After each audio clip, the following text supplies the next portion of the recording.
तिमिरन्धस्य ज्ञानञ्जनशलाकया चक्षुन्मीलितं येन तस्मै श्रीगुरवे नमः। श्रीचैतन्यमनोभीष्टं स्थापितं येन भूतले स्वयं रूप कदा मह्यं ददाति सपदान्तिकम्।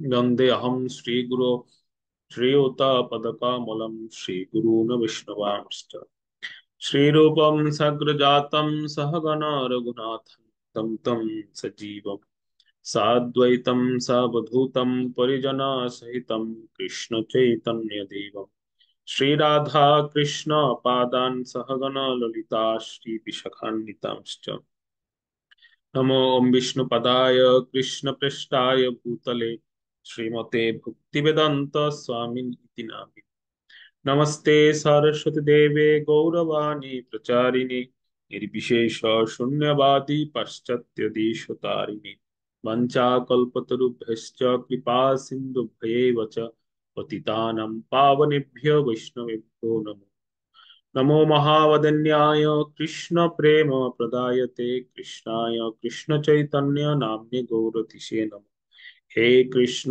करुणा सिंधो दीनबंधो जगत्पते गोपेश गोपिका कांत राधा कांत नमस्ते तप्त कांचन गौरांगी राधे वृंदावनेश्वरी वृषभानुसुते देवी प्रणमामि हरिप्रिये जय श्री कृष्ण चैतन्य प्रभु नित्यानंद श्री अद्वैत गदाधर श्रीवासादि गौर भक्तवृंद हरे कृष्णा कृष्णा कृष्णा हरे हरे हरे राम राम राम हरे हरे मुखं करोति वाचालं पङ्गुं लङ्घयते गिरिं यत्कृपातमहं वन्दे श्रीगुरुं दीनतारिणं चैतन्येश्वरं परमानन्दम् नमो विष्णुपदाय कृष्णप्रेष्ठाय भूतले श्रीमते जयपताका स्वामिन् इति नामिने नमो आचार्य पदाय निताय कृपपदायिने गौरकथा धामोदाय नगरग्राम तारिणे हरे कृष्णा উপস্থিত সমস্ত ভক্তমণ্ডলী শ্রীচরণ কমলে দণ্ডবত প্রণাম জ্ঞাপন করছি। সকলের আশীর্বাদ প্রার্থনা করি।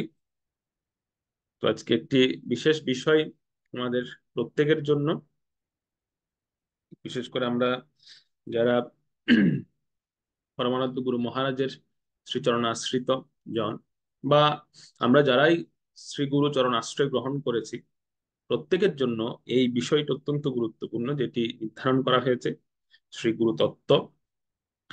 তো সেই শ্রী গুরু তত্ত্ব শুরু করার পূর্বেই আমি সকলের কৃপা আশীর্বাদ ভিক্ষা করছি, বিশেষ করে যারা উপস্থিত আছেন প্রত্যেকের এবং সমস্ত বৈষ্ণব বৃন্দের কৃপা আশীর্বাদ ভিক্ষা করি। কারণ জন্ম জন্মান্তরের জড় বিদ্যারূপী যে মায়ার বৈভব, সে বৈভবে আকৃষ্ট হয়ে বা সেই বৈভবের দ্বারা প্রভাবিত হয়ে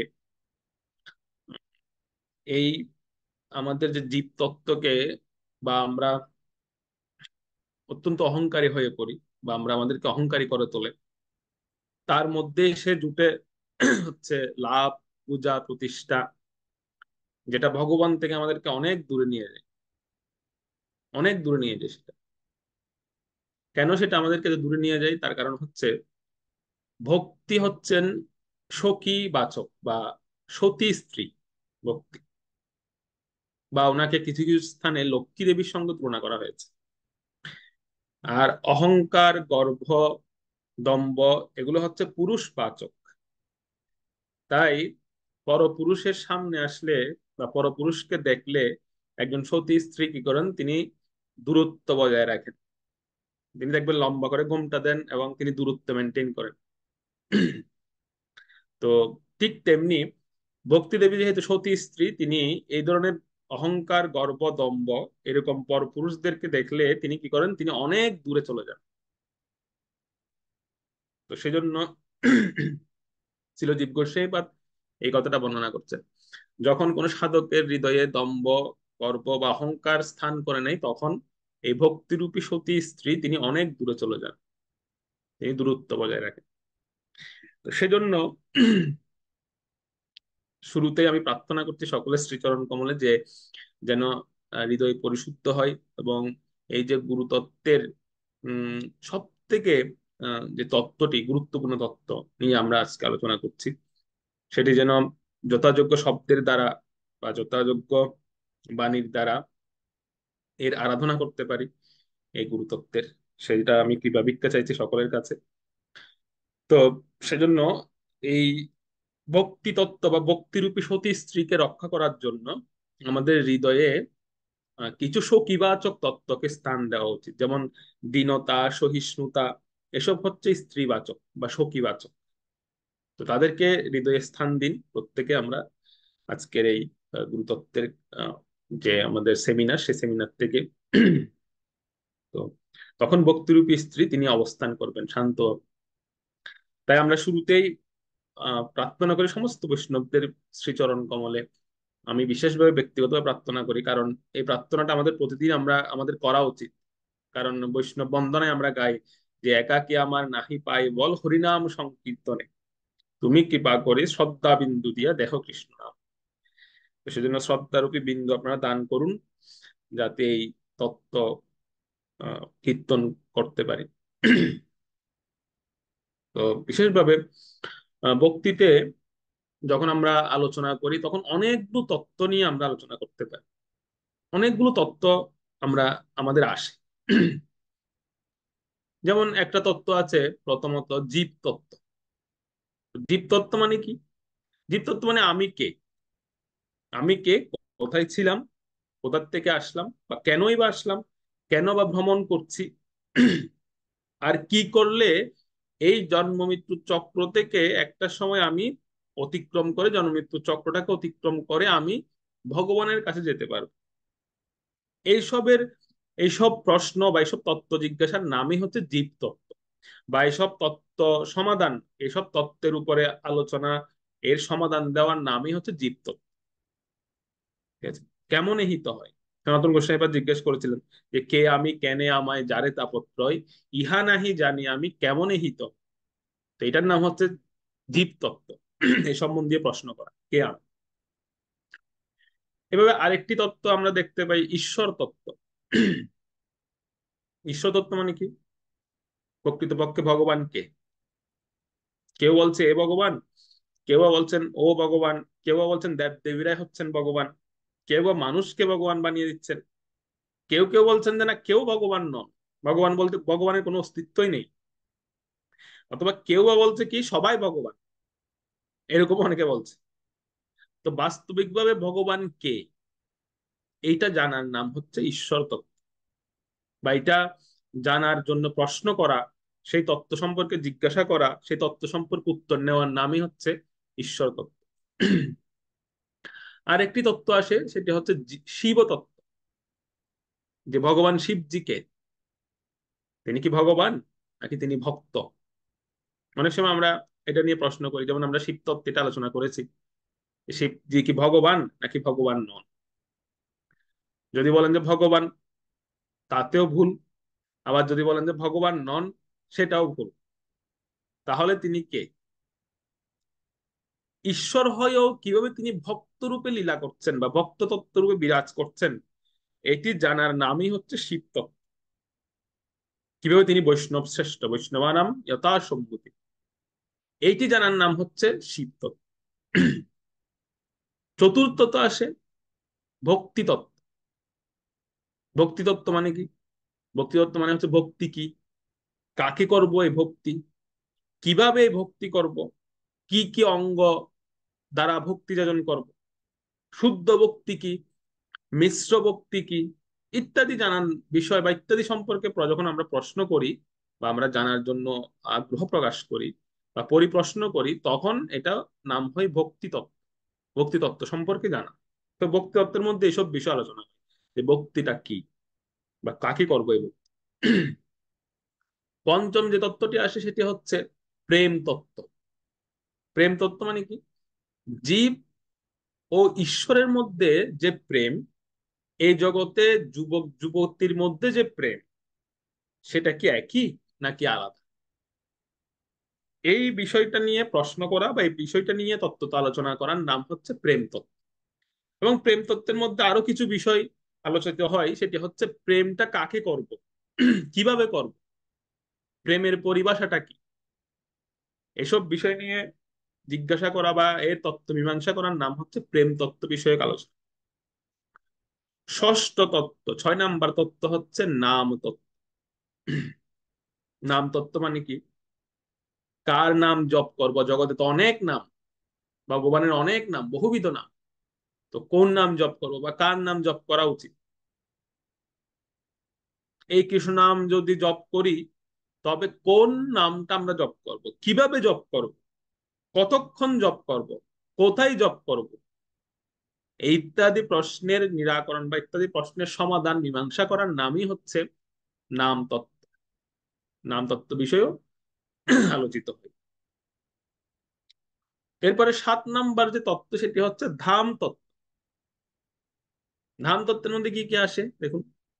কোন ধাম শ্রেষ্ঠ, কোন স্থানকে ধাম বলা হয়, কোন স্থানকে ধাম বলা হয়, তো ধামের গুরুত্ব কি, অন্য স্থানের সঙ্গে ধামের পার্থক্যটা কি, মন্দিরের সঙ্গে ধামের পার্থক্যটা কি, কিভাবে সেই ধামে যাওয়া উচিত, কিরকম মনোভাব আমাদের রাখা উচিত ধামে গিয়ে, কেমন মনোভাব থাকা উচিত,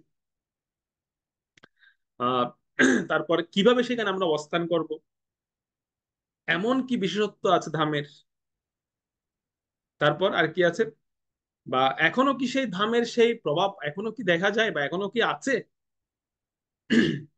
এই সমস্ত বিষয় বা এই সমস্ত বিষয়ের যে মীমাংসা বা এই সমস্ত বিষয় নিয়ে তত্ত্ব তো আলোচনা করার নামই হচ্ছে ধাম তত্ত্ব নিয়ে আলোচনা।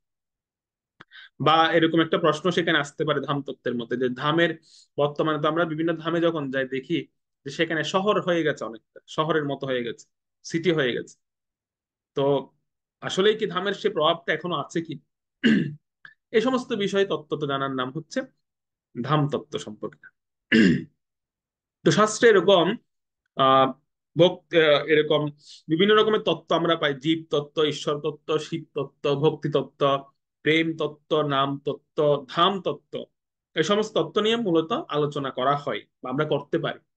কিন্তু এমন একটি তত্ত্ব আছে বা এমন একটি তত্ত্ব আমরা পাই, যেটি না জানলে বা যেটি না চিনলে বাকি সমস্ত তত্ত্বগুলো, এতক্ষণ যে তত্ত্বগুলোর নাম আমি সংক্ষেপে বললাম, সেই সমস্ত তত্ত্বগুলো কাল্পনিক বলে গণ্য করা হয় বা কাল্পনিক হয়ে যায় আমাদের কাছে, যে তত্ত্বটা না জান। সেই তত্ত্বটা কি? সেই তত্ত্বটা হচ্ছে গুরুতত্ত্ব। অর্থাৎ এই গুরুতত্ত্ব সম্পর্কে যদি আমরা না জানি বা এই গুরুতত্ত্ব যদি আমরা না চিনি, আমাদের কাছে পূর্ববর্তী যে তত্ত্বগুলো আমি বললাম না আপনাদের নাম, সেই তত্ত্বগুলো আমাদের কাছে গ্রন্থগত বিদ্যায় হয়ে যাবে। গ্রন্থগত বিদ্যা মানে কেমন? ওই যে আমরা বলি না, গ্রন্থগত বিদ্যার পর হস্তে ধন, নহে বিদ্যা নহে ধন হলে প্রয়োজন। তো এই গ্রন্থগত বিদ্যায় সার হয়ে যাবে যদি আমরা গুরুতত্ত্বটা না বুঝি বা না চিনি গুরুতত্ত্ব সম্পর্কে। এই জগতে দেখবেন সব তত্ত্বগুলো মুহূর্তের মধ্যেই খুলে যাবে যদি আমরা গুরুতত্ত্ব সম্পর্কে জানতে। উপরের যে তত্ত্বগুলো বললাম, সমস্ত তত্ত্বগুলো মুহূর্তের মধ্যে আমাদের সামনে একদম সম্পূর্ণরূপে পরিষ্কার হয়ে যাবে যদি গুরুতত্ত্ব সম্পর্কে আমরা বুঝতে পারি, গুরুতত্ত্ব আমরা জানতে পারি। সেটি হচ্ছে গুরুতত্ত্ব, সর্বশ্রেষ্ঠ তত্ত্ব এটি। এমনকি ঈশ্বর তত্ত্ব থেকেও অভিন্ন বলা হয়েছে এই জগৎ। আর জীব তত্ত্বকে এই জগৎ থেকে উদ্ধার করার জন্য যখন ভগবান বা ঈশ্বর তত্ত্ব তিনি একটি রূপ পরিগ্রহ করে পৃথিবীতে অবতরণ করেন, পৃথিবীতে আসেন, সেটির নাম হয় গুরুতত্ত্ব। জীবেরও নিস্তার লাগি নন্দসুত হরি ভুবনে প্রকাশ হন গুরু রূপদ। আমি তত্ত্ব তো বলছি বিষয়গুলো। যখন জীবতত্ত্বকে এই জড়জগতের বন্ধন থেকে মুক্ত করার জন্য ভগবান ঈশ্বর তত্ত্ব তিনি একটি রূপ পরিগ্রহ করেন, সেটির নাম হচ্ছে গুরুতত্ত্ব, বা সেটিকে আমরা গুরুতত্ত্ব, সর্বশ্রেষ্ঠ তত্ত্ব বলা হয়েছে। যে তত্ত্ব থেকে আমরা জীবেরা বা বদ্ধ জীবগণ ভিক্ষা স্বরূপ মন্ত্র প্রাপ্ত হই। ভিক্ষা স্বরূপ, আমরা ভিক্ষা স্বরূপ যে তত্ত্ব থেকে মন্ত্র প্রাপ্ত হই, এবং ভক্তি তত্ত্বের এই মন্ত্র প্রাপ্তির সঙ্গে সঙ্গে আমাদের কি ঘটে, আমাদের জীবনে ভক্তি তত্ত্বের জাগরণ ঘটে। ভক্তি তত্ত্বে জাগরণ ঘটে, আমরা ধাম তত্ত্ব বুঝতে পারি, ধাম তত্ত্ব হৃদয়ঙ্গম করতে পারি আমরা। এবং সর্বশেষ হচ্ছে কি, প্রেম তত্ত্ব প্রাপ্তি হয় আমাদের, সম্বন্ধ অভিধেয় প্রয়োজন তিনটা হয় আমার যেখান থেকে, সেটি হচ্ছে গুরুতত্ত্ব। কারণ আমরা প্রত্যেকেই আমরা বলি না, অতএব আমাদের সর্বশেষ প্রাপ্তি হচ্ছে প্রেম প্রয়োজন। তো সেই প্রেম প্রাপ্তি ঘটে যে তত্ত্ব থেকে, যে তত্ত্বের কাছ থেকে আমরা সেই প্রেম প্রাপ্ত হই, সেটি হচ্ছে গুরুতত্ত্ব। একমাত্র গুরুতত্ত্বের কাছ থেকে আমরা প্রেম প্রাপ্ত, এখান থেকে আমরা প্রেম প্রাপ্তি করবো, অন্য কোনো স্থান থেকে প্রেম পাওয়া যাবে না। তো গুরুতত্ত্ব সেই তত্ত্ব, যেই তত্ত্বের সেবা মাত্র, কেবলমাত্র সেবা মাত্র সেই ভক্তের কাছে ভগবান স্বয়ং বিক্রি হয়ে যাবে এবং ভগবান প্রাপ্তি সহজ হয়ে ওঠে, সেই তত্ত্বের নাম হচ্ছে গুরুতত্ত্ব। যদি আমরা আমাদের শিক্ষাগুরু বা দীক্ষাগুরুর অধীন না হই, তবে সবকিছু বিফল হয়ে যাবে আমাদের, সবকিছু বিফল হয়ে যাবে। গুরু বন্দনায়, যখন আমরা গুরু বন্দনা গাই প্রতিদিন সকালবেলা, তো সেখানে একটা লাইন খুব গুরুত্বপূর্ণ লাইন, যেটা আমরা গেয়ে চলে যাই কিন্তু এত গুরুত্ব দিই না এই লাইনটাকে, কিন্তু এই লাইনটা খুব গুরুত্বপূর্ণ। সেই লাইনটা কোনটা? সেটা হচ্ছে এই লাইনটা জেনে রাখুন, এই লাইনটা গাওয়ার সময় বা এই লাইনটা কিন্তু এই এই গীতির মধ্যে, এই যে গুরুবন্দনা গীত, সেই গীত গাওয়ার সময় এই লাইনটাকে খুব গুরুত্ব দিয়ে লিখেছেন নরোত্তম দাস ঠাকুর। সেই লাইনটা হচ্ছে, বেদে গায় যাহারও চরিত। এই লাইনটা খুব গুরুত্বপূর্ণ। এখান থেকে প্রত্যেক লাইনে গুরুত্বপূর্ণ, কিন্তু আমরা একটা লাইন নিচ্ছি সেখান থেকে খুব গুরুত্বপূর্ণ, সেটা বলা হয়েছে বিভিন্ন আচার্যগণ বলেছেন, সেটা হচ্ছে বেদে গায় যাহার চরিত। মানে হে গুরুদেব, আপনার মাহাত্ম্য চার বেদ ঘোষণা করছে, চার বেদে ঘোষিত হচ্ছে আপনার মা। মানে তার মানে হচ্ছে এই গুরুতত্ত্ব বা গুরুতত্ত্বের যে মহিমা, এটি সামান্য চর্চার বিষয় নয়। আজকে আমরা হয়তো 1-1.5 ঘন্টা ক্লাস বা আমরা সেমিনার করছি বা আলোচনা করছি, এটা নয় কিন্তু। এই গুরুতত্ত্বের উপরে মিনিমাম যদি 10টা ক্লাসও করানো হয়, তাহলে হবে অর্ধেক, হবে সেটা, অর্ধেকও হবে না। গেলে 2 ঘন্টা করে বা দুটো দুটো দুটো করে সেমিনার যদি 10 দিন করা হয়, তাতে বলা হচ্ছে অর্ধেক হতে পারে গুরুতত্ত্ব সম্পর্কে আলোচনা। কারণ এখানে যেখানে চার বেদ, সেই গুরুতত্ত্বের মাহাত্ম্য বর্ণনা করা হচ্ছে চার বেদ। বেদে গায় যাহারও চরিত। এবং শিল প্রভুপাদকে যখন জিজ্ঞেস করা হতো, বা শিল প্রভুপাদ একবার জিজ্ঞেস করছিলেন ওনার সমস্ত শিষ্যদেরকে, যে সমস্ত শাস্ত্রের মধ্যে সর্বশ্রেষ্ঠ শ্লোক কোন। তো ওনার অনেক অনেক শিষ্য, বরিষ্ঠ শিষ্য ওনারা বলছিলেন, এক একজন এক একটা শ্লোক বলছিলেন। কেউ কেউ বলছিলেন সর্বধর্মান পরিত্যাজ্যম, কেউ কেউ বলছিলেন যে মন্মনা ভব ভক্ত, ভগবদ গীতার একদম নবম অধ্যায়ের 34 নং শ্লোক। এরকম বিভিন্ন জন বিভিন্ন শ্লোক গুলো বলছেন, কেউ কেউ ঈশ্বর পরম কৃষ্ণ এই শ্লোকটা বলছিলেন। তো প্রভুপাদ বলছেন না, তোমাদের কারোটা হয়নি। আমাদের শাস্ত্রের সবচেয়ে শ্রেষ্ঠ শ্লোক হচ্ছে যেটা শ্বেতা শতর উপনিষদে বলা হয়েছে, 6:38 শতর উপনিষদে। সেখানে বলা হচ্ছে শাস্ত্রের সার, সমস্ত শাস্ত্রের সারে বলা হয়েছে। সে শ্লোকটা কি? যস্য দেবে পরাভক্তির যথা দেবে তথা গুরু, তস্যতে কথিতা হের্তা প্রকাশন্তে মহাত্ম। যে আমাদের সমস্ত কিছুর মূল বা সমস্ত তত্ত্বের মূল ভগবানের প্রতি যেমন পরাভক্তি থাকে আমাদের, বা একজন একজন ভক্তের তার ইষ্ট বিগ্রহের প্রতি, ইষ্ট আরাধ্যের প্রতি যেরকম পরাভক্তি থাকে, সেরকম পরাভক্তি গুরুদেবের প্রতিও থাকা উচিত। এটা শ্বেতাশতর উপনিষদের সিদ্ধান্ত, এবং এটা হচ্ছে সমস্ত শাস্ত্রের সার কথা। ভগবানের প্রতি যেরকম পরাভক্তি আমাদের থাকা উচিত বা আমরা থাকি, ঠিক একই রকম পরাভক্তি গুরুদেবের প্রতি থাকা উচিত।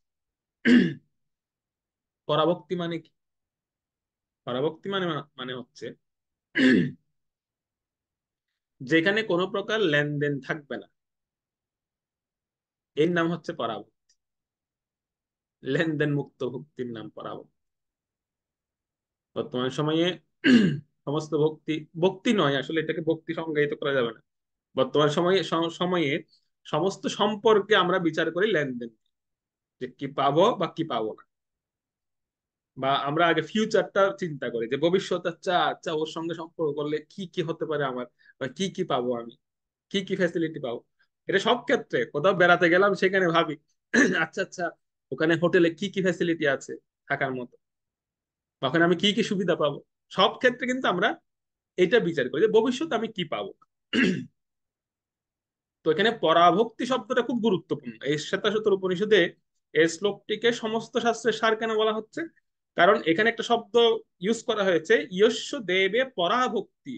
যে ভগবানের প্রতি যেরকম লেনদেন ছাড়া আমাদের ভক্তি আমরা করি, বা আমাদের যেরকম ভক্তি থাকা উচিত পরাভক্তি, আমি জানি না আপনাদের হয়তো আছে, কিন্তু অনেকের ক্ষেত্রে দেখা যায় যে আমরা ভগবানের সঙ্গে লেনদেন যুক্ত ভক্তি করি, যে তুমি দিলে তাহলে তোমাকে দেবো, না দিলে দেবো না।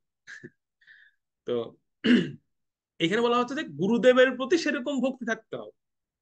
গুরুদেবের প্রতি পরাভক্তি মিন্স হচ্ছে আপনি আমাকে কিছু দিন বা না দিন, আমি আপনাকে ছাড়বো না। আমি কিছু পাই বা না পাই, আমি আপনাকে ছাড়বো। যেমন ভগবত লীলায় বা ভগবানের লীলায় একজন উদাহরণযোগ্য এরকম ব্যক্তিত্ব আছেন, তিনি হচ্ছেন কে? তিনি হচ্ছেন মা যশোদা। তিনি হচ্ছেন পরাভক্তির একদম চরম পরাকাষ্ঠা স্বরূপ ওনাকে বলা হয়। মা যশোদা কিরকম? মা যশোদা ছিলেন কৃষ্ণের সন্তুষ্টি বিধান করাটাই ছিল ওনার ধর্ম।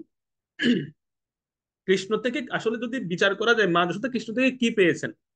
কৃষ্ণ তো অলরেডি চলেই গিয়েছেন বৃন্দাবন ছেড়ে। যখন প্রাপ্তির সময় এসেছে তখন তিনি মা যশোদাকে ছেড়ে চলে গিয়েছেন। অথচ মা যশোদা ওনাকে ছোট থেকে বড় করা, বা ছোট থেকে যতদিন ভগবান ছিলেন ততটুকু পর্যন্ত মা যশোদা যে ওনাকে নিঃস্বার্থ ভাবে কোনো লেনদেন ছাড়া সেবা দিয়ে গেছেন, বর্তমান সময় এটা খুব বিরল দেখেন। যেমন অনেক সময় অনেকে বলে এরকম, আমরা শুনি, বিশেষ করে ব্রহ্মচারীদের মায়েরা বলে যে, তুই যদি চলে যাবিস জানতাম তাহলে তোকে ছোটবেলায় এরকম করতাম না, এরকম বলে অনেক সময়। মানে বিষয়টা হচ্ছে কিরকম যে আমাদের সম্পর্কটা হয়ে যায় অনেকটা এর এর মধ্যে, মানে সীমা পাওয়া বা না পাওয়ার মধ্যে, গণ্ডির মধ্যে আমরা বিচার করি। তো সেরকম বলা হচ্ছে যেরকম মা যশোদা কৃষ্ণের প্রতি এরকম পরাভক্তি বা তিনি নিঃস্বার্থভাবে কোন রকমের লেনদেন ছাড়া তিনি ভক্তির আদান প্রদান করেছেন, ভগবানকে যশ প্রদান করেছেন। সেজন্য ওনার নাম যশোদা, তিনি ভগবানকে যশ দান করেছেন কোন রকম কিছু প্রাপ্তি ছাড়া। ঠিক একজন জীবেরও বা আমাদেরও গুরুদেবের প্রতি এরকম হওয়া উচিত, গুরুদেবের প্রতি এরকম ভক্তি থাকা উচিত। আমাদের সমস্ত কর্ম বা আমাদের সমস্ত কার্যের পেছনে সন্তুষ্টির মূল কেন্দ্রবিন্দু হওয়া উচিত গুরুদেব। অর্থাৎ গুরুদেবের সন্তুষ্টি বিধান করাই আমাদের একমাত্র লক্ষ্য থাকা উচিত, যে গুরুদেব সন্তুষ্ট হচ্ছেন কিনা আমার কাজ বা আমার কর্মে, গুরুদেবকে আমি প্রসন্ন কতটুকু করতে পারলাম, এইটাই আমাদের একমাত্র লক্ষ্য হওয়া উচিত, জীবের লক্ষ্য হওয়া উচিত। ছিল জীব গোস্বামী পাদ, তিনি একটা জায়গায় বর্ণনা করছেন, সন্দর্ভে তিনি লিখছেন, সন্দর্ভের মধ্যে তিনি লিখেছেন যে জীব ভগবানের প্রতি যেমন প্রেম করবে বা যেমন প্রেম করে, ঠিক তেমনি গুরুদেবের প্রতিও এরকম প্রেম করা উচিত একজন জীবের। জীব গোস্বামী পাদ বর্ণনা করছেন না সন্দর্ভ। অথবা যদি এরকম বলা হচ্ছে, কিছু কিছু ক্ষেত্রে তিনি বর্ণনা করছেন, কিছু কিছু ক্ষেত্রে যদি এরকম দেখা যায় যে জীব ভগবানের চাইতে বেশি গুরুদেবকে প্রেম করছেন, জীব গোস্বামী পাদ বলছে সেটা আরো ভালো, সেটা অনেক ভালো। তিনি লিখছেন ভগবানের মতো প্রেম করা ঠিক আছে, কিন্তু যদি কোনো জীব ভগবানের চাইতে বেশি গুরুদেবকে প্রেম করে, তাহলে জীব গোস্বামী লিখছেন যে সেটা আরো বেশি ভালো। তিনি বলছেন এটা আরো ভালো, জীবের নিস্তারের জন্য যে তিনি এসেছেন। এবং সেখানে বলা হচ্ছে তিনি গুরুদেব হচ্ছেন কি? গুরুদেব হচ্ছেন চলন্ত ভগবান। গুরুতত্ত্বটা হচ্ছে এটা, তিনি হচ্ছেন চলন্ত ভগবান। আমরা তো অচল বিগ্রহ সেবা করছি, মানে যিনি স্থির, ওনার সিংহাসনে ওনার রত্নবেদিতে উনি স্থির হয়ে আছেন। আর গুরুদেব হচ্ছেন সচল ভগবান, তিনি চলছেন, তিনি হেঁটে যাচ্ছেন। সেজন্য অনেক সময় দেখা যায় ভক্তকে আমরা অনেক সময় বিচার করি না যে একজন গুরুদেব, গুরুদেব তার শিষ্যকে কৃপা করেছেন, এটা বোঝা যাবে কিসের ভিত্তিতে? অনেক সময় আমরা পাণ্ডিত্যের ভিত্তিতে বিচার করি যে একজন ভক্ত কতটুক পণ্ডিত, কতটুক বিদ্বান, তো ততটুকু তিনি গুরু কৃপা পেয়েছেন, আমরা অনেক সময় এরকম বিচার করি। পাণ্ডিত্যের উপর বিচার করি, কিন্তু না, একজন ভক্তের পণ্ডিত হওয়ার কোনো দরকার নেই। একজন ভক্তের পণ্ডিত হওয়ার দরকার নেই, কেবল সেবার দ্বারাই সম্ভব হবে তার মধ্যে দিব্য জ্ঞান প্রকাশ হবে, সেবার মাধ্যমে, কেবল গুরু সেবার মাধ্যমে। সেজন্য অনেকে দেখবেন, অনেকে সেবা করতে চায় না। তারা শুধু এরকম বলে যে না না, আমরা কেবল গ্রন্থ পড়বো, আমরা কেবল অধ্যয়ন করব, আমরা মানে আমরা সেবা টেবা বেশি করতে চাই না। এরকম দ্বন্দ্ব সব জায়গায় থাকে, যে সেবা করব নাকি গ্রন্থ পড়বো, সেবা করব নাকি গ্রন্থ পড়বো। কিন্তু এখানে বলা হচ্ছে কেবল যদি কেউ নিষ্ঠা সহকারে গুরুদেবের প্রতি সেবা পরায়ণ হন, তাহলে সে সমস্ত শাস্ত্র তত্ত্ব তার হৃদয়ঙ্গম হয়ে যাবে অনায়াসে। সে পণ্ডিত হতে পারে, পণ্ডিত হওয়ার দরকার নেই। সেজন্য ভক্তের প্রথম লক্ষণ, যে আমরা শুরুতে বলছিলাম যে আমাদের হৃদয়ে যে পাণ্ডিত্য ভাবনা বা এই বিষয়গুলো, এগুলো হচ্ছে মায়ার একটা ছলনা। আমাদেরকে কি করে মায়া, বিভিন্ন রকম ছলনা করে আমাদের অহংকারটাকে পুষ্ট করার জন্য। অনেক সময় সেটা পাণ্ডিত্য দিয়ে দিয়ে দেয়, অনেক পাণ্ডিত্য দিয়ে দিতে থাকে, তো তার অহংকারটা পুষ্ট হচ্ছে আস্তে আস্তে, অহংকারটা পুষ্ট হতে থাকে তখন। বা দেখবেন তার অনেক ফলোয়ার্স দেখা যায়, অনেক ফলোয়ার্স তার, লক্ষ লক্ষ ফলোয়ার্স, অনেক ফলোয়ার্স, যেগুলো হচ্ছে মায়াদেবীর একটা ছলনা। এগুলোর দ্বারা একজনের গুরুত্ব বা একজনের আহ ব্যক্তিত্ব বিচার করা উচিত নয়। ব্যক্তিত্ব বিচার হবে কিসের দ্বারা? সে কত কত বড় গুরু সেবক, সে কত বড় গুরুদেবের কতটুকু সেবা করেছে, তার উপর ভিত্তি করবে তার ব্যক্তিত্ব বা তার চরিত্র। ভক্ত যদি দীনহীন হয়ে গুরুদেবের সেবা করেন, তবে ভগবান সেই সেবাতেই ভগবত প্রাপ্তি করবে, ভগবান নিজে স্বয়ং বিক্রি হয়ে যাবে তার কাছে। একবার ছিল ভক্তি বিনোদ ঠাকুরের কাছে কিছু ভক্ত গিয়েছিলেন নবদ্বীপে। ওনারা গিয়ে ভক্তি বিনোদ ঠাকুরকে বলছেন যে ঠাকুর মহাশয়, আমাদেরকে ভগবানের গুহ্য লীলা মানে গোপন লীলা সম্পর্কে আমাদেরকে বলুন, আমরা শুনতে চাই, আমরা শ্রবণ করতে চাই। ভগবানের গোপন লীলা মানে কি? রাসলীলা তত্ত্ব, বা ভগবান যে গোপিকাদের সঙ্গে যে লীলা বিলাস করেছিলেন, সেই লীলাগুলো তারা শুনতে চান, তারা হৃদয়ঙ্গম করতে চান। তো সেরকম কোনো বক্তা আমরা পাচ্ছি না। তো আমরা জানি আপনি হচ্ছেন অনেক বড় বিদ্বান ব্যক্তি, আপনি দয়া করে, এবং আপনি একজন নিষ্ঠাবান ভক্ত, তো আপনি দয়া করে আমাদেরকে সেই তত্ত্ব, ভগবানের সেই গুহ্য লীলা তত্ত্ব আমাদেরকে শ্রবণ করান। তো তখন ভক্তিবিনোদ ঠাকুর কিছুক্ষণ চুপ করে দেখে তিনি বলছেন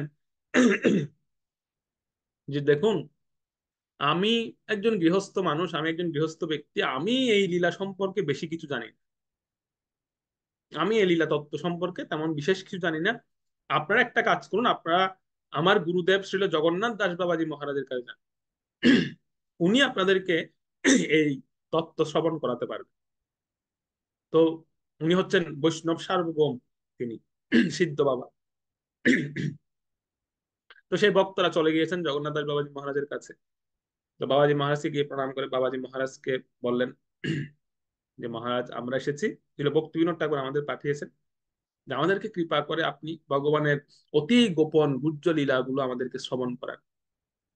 তো জগন্নাথ দাস বাবাজি মহারাজ তখন বললেন যে, তিনি বললেন আমার এই আশ্রমের পেছনে কিছু নতুন গাছ লাগিয়েছি, তো তোমরা কি করো, তোমরা ওই গাছগুলোতে জল দাও প্রতিদিন, এটা তোমাদের সেবা।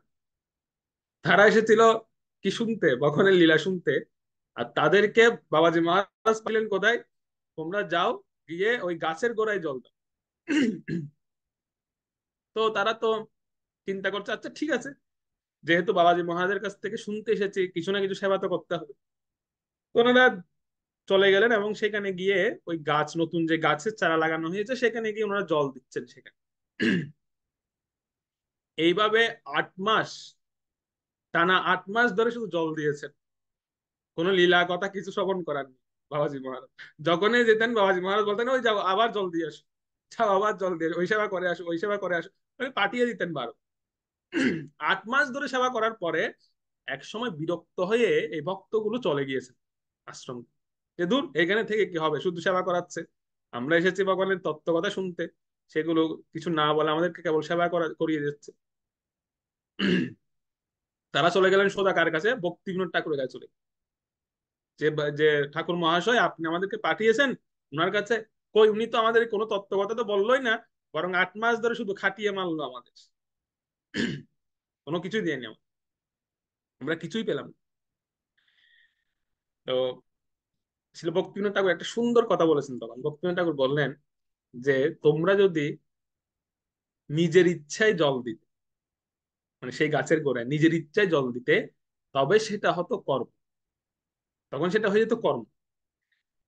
তো যদি তোমরা বাবাজি মহারাজকে প্রসন্ন করার জন্য সেবা করে থাকো বা জল দিয়ে থাকো, তাহলে সেটা হবে গুরু সেবা বা গুরু ভক্তি, সেটা গুরু ভক্তি হয়ে যেত। এখন তোমরা কোনোটিই করনি, নিজের ইচ্ছাতেও জল দাওনি, আর বাবাজি মহারাজের ইচ্ছাতেও জল দাও, তার মানে তোমাদের একটা কর্ম হয়নি, তোমাদের একটা গুরু সেবাও হয়নি। তো তোমরা কিভাবে ভগবানের তত্ত্ব জানতে পারবে? এটা 8 মাস না, উনি বললেন যে 8 কোটি বছর ধরে যদি এরকম কাজ করতে থাকো, তো কোনোদিনও ভগবানের তত্ত্ব জানতে পারবে? যে কোনো একটা থাকতে হবে, হয় কর্ম করতে হবে, না হয় গুরু সেবা করতে হবে, যে কোনো একটা কাজ করতে হবে আমাদের। তো তিনি আবার পাঠিয়েছেন যে আবার যাও, যদি ভক্তিতে ভগবত লীলা আমরা দর্শন করতে চাই, আমরা দেখতে চাই ভগবানের লীলা, তাহলে গুরু সেবা প্রয়োজন, গুরু সেবা প্রয়োজন। দক্ষিণ ভারতীয় সেই গীতা পাঠী ব্রাহ্মণের কথা আপনারা নিশ্চয় শুনেছেন, চৈতন্য চরিতামৃতে আছে, মহাপ্রভু যার গীতা পাঠ দেখে, ভুল গীতা দেখে মহাপ্রভু পর্যন্ত কান্না করেছিলেন, সেই ব্রাহ্মণের কাহিনী আপনারা শুনেছেন। সে ব্রাহ্মণ কি বলেছিলেন? সে ব্রাহ্মণ বলেছিলেন, বিপ্র কহে মূর্খ আমি, অর্থ নাহি জানি, শুদ্ধ অশুদ্ধ গীতা পড়ি, গুরু আজ্ঞা মানি। সে বিপ্র কি ছিলেন? বিপ্রকে যখন মহাপ্রভু বলছেন যে আচ্ছা বিপ্রদেব, আপনি এইভাবে কেন গীতা পড়ছেন, আপনি ভুল কেন গীতা পড়ছেন, গীতাটাকে উল্টো করে ধরেছে, আমরা তো সোজা করে গীতা পড়ি, উনি উল্টো করে গীতাটাকে ধরেছে, কিন্তু জানেন না কিছু, আর উল্টাপাল্টা গীতা পাঠ করছেন। তো মহাপ্রভু বলছেন আপনি উল্টাপাল্টা কেন গীতা পাঠ করছেন, ঠিকভাবে পড়ুন। তিনি বলছেন আমি তো মূর্খ, আমি গীতা পড়তেই জানি না, কিন্তু আমাকে আমার গুরুদেব বলেছেন প্রতিদিন গীতা পড়তে, সেজন্য আমি এই শুদ্ধ অশুদ্ধ গীতা পড়ছি, গুরু আজ্ঞা মানি, গুরুদেবের আজ্ঞা মান্য করে আমি পড়ছি। আর তিনি পড়ছেন এমন ভাবে, তিনি অঝোর দ্বারাই কান্না করছেন। তো মহাপ্রভু বলছেন আচ্ছা আপনি পড়ছেন ভালো কথা, কিন্তু কান্না করছেন কেন, কান্না করার কি হয়েছে কেন? তখন সেই বিপ্র বললেন যে দেখুন, আমি কান্না করছি এই জন্যই যে একটা বিষয় আমি চিন্তা করছি যে ভগবান কতই না দয়ালু, তিনি অর্জুনের রথের সারথি হয়েছেন, ভগবান হওয়ার পরে নিজে রতি না হয়ে নিজে হয়েছেন কি সারথি, আর ভক্তকে বানিয়েছেন রতি। আবার অন্যদিকে ভক্তের পদাঘাত সহ্য করছেন, মানে রতি কি করে সারথিকে পা দিয়ে ইঙ্গিত দেয় কোন দিকে যাবে। তো ভগবান কতটা না দয়ালু, তিনি সারথি হয়েছেন আর ভক্তের পদাঘাত সহ্য করছেন, এই কথাটা ভাবতে ভাবতে আমি কান্না করছি। তখন মহাপ্রভু বলছেন হ্যাঁ, এই যে এই হচ্ছে গুরু আজ্ঞায় গীতা পড়ার ফল। তিনি অশুদ্ধ গীতা পড়ছেন ঠিকই, কিন্তু গীতার প্রকৃত মর্মার্থ, ভগবানের যে ভক্ত বৎসলতা, এইটি তিনি বুঝতে পেরেছেন, এটা আমরা হয়তো বুঝতে পারি না শুদ্ধভাবে গীতা পড়ার পর। এটি হচ্ছে গুরু আজ্ঞায় সেবা করা, বা গুরু আজ্ঞায় কোনো কোনো কিছু করার ফল হচ্ছে এটি, প্রকৃত তত্ত্বটা তখন সে বুঝতে পারে। জগতে বাহবা দিবে এরকম অনেক লোক পাবেন, কিন্তু যদি গুরুদেব প্রসন্ন না হন, গুরুদেব যদি প্রসন্ন না হন, তখন সে বাহবার কোনো মূল্য নেই, কোনো মূল্য নেই সে।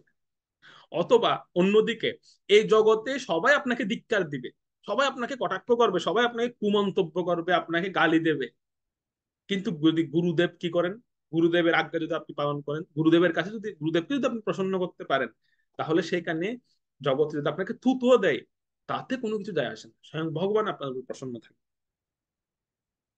যেমন আমরা দেখতে পাই এরকম, সেই ব্রাহ্মণের আহ, সেই কৃপা প্রাপ্তিটা দেখুন, যে গুরুদেবের আজ্ঞায় গীতা পড়েছেন বলে ভগবান স্বয়ং নিজে পায়ে হেঁটে, মহাপ্রভু সচল ভগবান তিনি স্বয়ং পায়ে হেঁটে তার কাছে এসেছেন, সেই বিপ্রের কাছে এসেছিলেন স্বয়ং নিজে। সেজন্য এই কলিযুগে বহু প্রচারক দেখবেন, বা বহু প্রকারের আমরা গুরু দেখতে পাই, বা বহু রকমের গুরু বর্তমান সময়ে দেখা যায় এরকম। যেরকম মহাদেব বলছিলেন একটা জায়গায় পার্বতী মাতাকে যে বহব গুরুব সন্তি শিষ্যস্ত বিত্তোপহার, যে হে দেবী, এই জগতে অনেকগুলো গুরু দেখা যাবে বা অনেকগুলো গুরু থাকবে যারা হচ্ছে শিষ্যের বিত্ত অপহরণ করবে, কেবল শিষ্যের কাছ থেকে অর্থ অপহরণ করবে, অর্থ নেবে শুধু কেবল। কিন্তু তিনি পরের লাইনে কি বলছেন, কিন্তু সদ্গুরু দুর্লভম দেবী শিষ্য সন্তাপহার, সদ্গুরু দুর্লভ হে দেবী, যিনি শিষ্যের সন্তাপ মানে হৃদয়ে দুঃখ হরণ করে নিবে, সেরকম গুরু এই জগতে দুর্লভ। তাই তো গুরুদেব হন সদাচারী, নিষ্ঠাবান, রসিক ভক্ত হবেন তিনি গুরুদেব। সেজন্য গুরু হওয়ার প্রাথমিক যোগ্যতা বা প্রথম যোগ্যতা হচ্ছে কি, যে তিনি গুরু হতে পারেন যিনি আগে যথাযোগ্য শিষ্য হবেন, তিনি গুরু হতে পারেন। এটা হচ্ছে গুরু হওয়ার প্রথম যোগ্যতা। সেজন্য যিনি নিজে আচরণ করেন এবং সেটি জগতে প্রচার করেন, এটি দ্বিতীয় যোগ্যতা, তিনি হচ্ছেন গুরু। প্রথম যোগ্যতা হচ্ছেন তিনি একজন ভালো শিষ্য হবেন এবং তিনি নিজে আচরণ করবেন এবং জগতে সেটি প্রচার করবেন। ভগবত গীতায় দেখবেন, এই ভগবত গীতা শুরু হচ্ছে কিন্তু গুরুতত্ত্ব দিয়ে। অর্জুন, আমরা অনেক সময় বলি না যে ভগবান প্রথম অধ্যায়টা কেন দিয়েছেন গীতায়, বা গীতায় কেন প্রথম অধ্যায়টা অ্যাড করা হয়েছে, কারণ সেখানে তো ভগবানের কোনো কথা নেই, একটা শব্দ ভগবান বলেননি প্রথম অধ্যায়। সব অর্জুন বলেছেন, বা ধৃতরাষ্ট্র সঞ্জয় ওনারা বলেছেন, অর্জুনে বেশিরভাগ বলেছেন। তো ভগবানের তো কোনো শব্দ নেই সেখানে, সেটা দেওয়া হলো কেন, প্রথম অধ্যায়টা কেন দেওয়া হলো ভগবত গীতা? এটা অনেক সময় অনেকে প্রশ্ন করেন বা প্রশ্ন আসতে পারে। এইটাই জন্যই দিয়েছেন, এই জন্য রাখা হয়েছে কি, যে একজন শিষ্য বা একজন জীব যতক্ষণ না সে অহংকারকে ছেড়ে সম্পূর্ণরূপে আত্মসমর্পণ করতে না পারছে গুরুদেবের কাছে, ততক্ষণ পর্যন্ত গুরুদেব জ্ঞান প্রদান করেন। এই জিনিসটা শেখানোর জন্য প্রথম অধ্যায়টা দেওয়া হয়েছে, যে একজন শিষ্যের সমস্ত অহংকারটাকে একদম জিরো লেভেল নিয়ে আসতে হবে, জিরো লেভেলে এনে যদি সে গুরুদেবের প্রতি আত্মসমর্পিত হয়, তখন গুরুদেব জ্ঞান দান করা শুরু করে। যেমন যখন অর্জুন প্রথম হচ্ছিল আপনি আমার সখা, বিভিন্ন কিছু বলছিল, শরীর সখা সবকিছু বলছে, তো তাতে ভগবান হচ্ছেন না, প্রসন্ন হচ্ছে। কিন্তু যেই বলেছেন শিষ্যস্তে অহম স্বাধীনাম তাম প্রপন্ন, যে বলেছে আমি হচ্ছে আপনার শিষ্য, আপনি হচ্ছেন আমার গুরুদেব, আমি প্রপন্ন আপনার নিকট শরণাগত হয়েছে, এই কথা বলার সঙ্গে সঙ্গে ভগবান শুরু করেছেন এবার গীতার জ্ঞান। এরাই কিন্তু ভগবান একটি কথাও বলেন, একটি কথা ভগবান বলেন, ভগবান কেবল শুনে গেছেন। ভগবান জ্ঞান দেওয়া শুরু করেননি, ওই শিষ্যস্তেহম বলার পরে ভগবান জ্ঞান দেওয়া শুরু করেছে, মানে প্রকৃত জ্ঞানটা তখন থেকে শুরু হয়েছে। ভাগবতে যদি দেখি একই বিষয়। ভাগবতে দেখবেন ভাগবত শুরু হচ্ছে গুরু পরম্পরা দিয়ে। ভাগবত পরম্পরা যদি আমরা দেখি, সেখানেও আমরা দেখতে পাবো এই গুরু শিষ্য পরম্পরাও সেখানে চলছে। যে গুরুদেবের অধীনে গ্রন্থ রচনা করেছেন কে? স্বয়ং ব্যাসদেব। নারদ মুনির অধীনে তিনি গ্রন্থ রচনা করেছেন। আর সেই গ্রন্থটাকে আমরা এখন গ্রন্থরাজ শ্রীমৎ ভাগবতম বলে স্বীকৃত করছি কেন? কারণ এটা গুরুদেবের অধীনে তিনি রচনা করেছেন বলে। গুরুদেব অধীন ছাড়া তো তিনি অনেক শাস্ত্র রচনা করেছেন, বেদ রচনা করেছেন, উপনিষদ রচনা করেছেন, অষ্টাদশ পুরাণ রচনা করেছেন, উপপুরাণগুলো রচনা করেছেন, অনেক অনেক শাস্ত্র তিনি লিখেছেন। কিন্তু সেগুলোকে তো গ্রন্থরাজ বলা হচ্ছে না। ভাগবত এখানে গ্রন্থরাজ বলা হয়, তার কারণ হচ্ছে ভাগবতটা তিনি গুরুদেবের অধীনে বসে লিখেছেন, গুরুদেবের আজ্ঞায় লিখেছেন, গুরুদেবের কৃপা নিয়ে লিখেছেন, সেজন্য সেটাকে আমরা গ্রন্থরাজ বা সমস্ত পুরাণের মধ্যে মহাপুরাণ বলে স্বীকৃত করছি বা বলছি আমরা সেটা। এই হচ্ছে গুরু কৃপা শক্তির ফল। এবং ভাগবতের যদি প্রত্যেকটা স্কন্ধ যদি আমরা বিচার করি, সেখানেও আমরা দেখতে পাবো এই গুরু শিষ্যের পরম্পরাটা সেখানে রয়েছে, ভাগবতের প্রত্যেকটা স্কন্ধ। যেমন ধ্রুব মহারাজের উপাখ্যান যদি আমরা পড়ি, সেখানে আমরা দেখতে পাই ধ্রুব মহারাজের প্রথম গুরু হচ্ছেন ওনার মা সুনীতি। সুনীতি হচ্ছেন ওনার প্রথম গুরু, ওনাকে পথ দেখিয়েছেন, ওনাকে বলেছেন যে বাবা ঠিক আছে, তোমার বিমাতা যখন বলেছে যে ওর গর্ভে না জন্মালে তুমি তোমার পিতার কোল পাবে না, তো ঠিক আছে তুমি শ্রীহরি আরাধনা করো, শ্রীহরি তোমাকে কি করতে পারেন, এই সমস্যা থেকে বা এই সংকট থেকে পরিত্রাণ করতে পারেন। প্রথম পথ দেখিয়েছেন ওনার গুরুদেব তিনি। পরে জঙ্গলে গিয়েও তিনি গুরু গ্রহণ করেছেন, নারদ মুনিকে গ্রহণ করেছেন, নারদ মুনির কাছ থেকে মন্ত্র প্রাপ্ত হয়েছে, সেই মন্ত্র জপ করে ভগবানকে প্রসন্ন করেছেন। তারপর পঞ্চম স্কন্ধে আসুন। পঞ্চম স্কন্ধে হচ্ছেন কে? ভগবান ঋষভদেব। ওনার শতপুত্রদেরকে তিনি জ্ঞান দান করেছেন, শতপুত্র ওনাকে গুরু উপকরণ করেছিলেন। ষষ্ঠ স্কন্ধে আসুন, অজামিল। অজামিল উপাখ্যান পড়লে আমরা এখানে দেখতে পাই যে প্রথমত ছিল ব্রাহ্মণ কুমার, পরবর্তীতে সে ভ্রষ্ট হয়েছে, সেখান থেকে ভ্রষ্ট হয়ে একজন বেশ্যাকে বিয়ে করেছেন, এবং 80 বছর বয়সে গিয়ে তার 4 বছরের সন্তান ছিল। তো তখন তার বয়স হচ্ছে 80, আর তখন তার ছোট্ট সন্তানের সন্তান হচ্ছে 4 বছরের মাত্র। সাধু সন্তরা যখন এসেছিল, সাধু সন্তদেরকে প্রশ্ন করলেন অজামিল যে আমার জীবনটা তো প্রথম দিকে খুব ভালো ছিল, কিন্তু পরবর্তীতে আমি বেশ্যাসক্ত হওয়ার কারণে আমি অধঃপতিত হয়েছি, এখন আমার উদ্ধার হবে কিভাবে? সাধুদেরকে গুরুর উপকরণ করলেন। আমার মুক্তি, আমি মুক্ত হব কিভাবে? পুরাণে এরকম বর্ণনা করা হচ্ছে। তখন সাধুরা আমাকে বললেন যে আর কোনো উপায় না দেখে, তখন বলছিলেন একে তো এখন হরিনামের কথা যদি বলি সে হবে না, তাকে যদি এখন ভাগবতের জ্ঞান দিই তাও হবে না, কারণ তার বয়স অলরেডি 80+। তাকে কি বলা যেতে পারে? তখন তারা বললো যে তার উদ্ধারের একটা উপায় দেখতে পাচ্ছি। তখন তাকে বললো যে তুমি তোমার ছোট ছেলেটার নাম নারায়ণ রেখে দাও, এবং সেই নাম ধরে ডাক, প্রতিদিন ডাকতে থাকবে। তো এই যে সাধুদের কথা অনুসরণ করে বা সাধুদের কথা ধরে এই অজামিল ছোট ছেলের নাম ধরে ডাকতেন প্রায় সময়, এবং আমরা দেখতে পাই অন্তিমও সেই নাম ডাকার কারণে তার মুক্তি হয়েছে, তার ভগবত লোক প্রাপ্ত। তো এরপর যদি আমরা পরবর্তী স্কন্ধগুলো দেখি, সেখানে আরেকটি আরেকটি লীলা আছে এই ষষ্ঠ স্কন্ধে, সেটি হচ্ছে আহ মহারাজ চিত্রকেতুর কাহিনী। আমরা দেখতে পাই মহারাজ চিত্রকেতু তিনি নারদ মুনিকে গুরু উপকরণ করেছিলেন, যার কারণে ওনার উদ্যোগতি হয়েছিল। পরবর্তী পিত্রাসুর হওয়ার পরেও তিনি মুক্ত হয়েছেন, ভগবত পদ প্রাপ্ত হয়েছিল। সপ্তম স্কন্ধে আসুন। সপ্তম স্কন্ধ হচ্ছেন কে? প্রহ্লাদ মহারাজ স্বয়ং। এটা খুব ইন্টারেস্টিং প্রহ্লাদ মহারাজের চরিত্রটা। এটা যখন আমরা পড়ি, মহাপ্রভু এটি সহস্রবার শ্রবণ করেছেন, শত শতবার শ্রবণ করেছেন এই প্রহ্লাদ মহারাজের চরিত্র। কেন? এটা খুব ইন্টারেস্টিং আমাদের জন্য, এবং শিক্ষণীয় বটে। কিরকম? আমরা অনেক সময় বলি যে আমরা কি গুরুদেব গ্রহণ করলাম, কোনোদিন গুরুদেবের সামনে সামনেও যেতে পারলাম না, গুরুদেবের কাছাকাছি যেতে পারলাম না, গুরুদেবের সঙ্গে একটু ব্যক্তিগত কথা বলতে পারলাম না, একটা ব্যক্তিগত সেলফি তুলতে পারলাম না, এরকম অনেক সময় আমাদের আক্ষেপ থাকে যে এটা কেমন গুরুদেব গ্রহণ করলাম। অনেকের আক্ষেপ আসতে পারে যে সামনে সামনে যেতে পারি না গুরুদেব, একটু গুরু শিষ্য বসে একটু মানে কথাবার্তা বলবো, গুরুদেবের কাছ থেকে একটু কৃপা নেবো, স্পেশাল কৃপা নেব। তাদের জন্য হচ্ছে প্রহ্লাদ মহারাজের চরিত্র বেশি করে পড়া উচিত তাদের। কেন? প্রহ্লাদ মহারাজ, আমরা তো গুরু মহারাজকে দর্শন হলেও করতে পারি, কিন্তু প্রহ্লাদ মহারাজ গুরুদেবকে দর্শন পর্যন্ত করতে পারেন।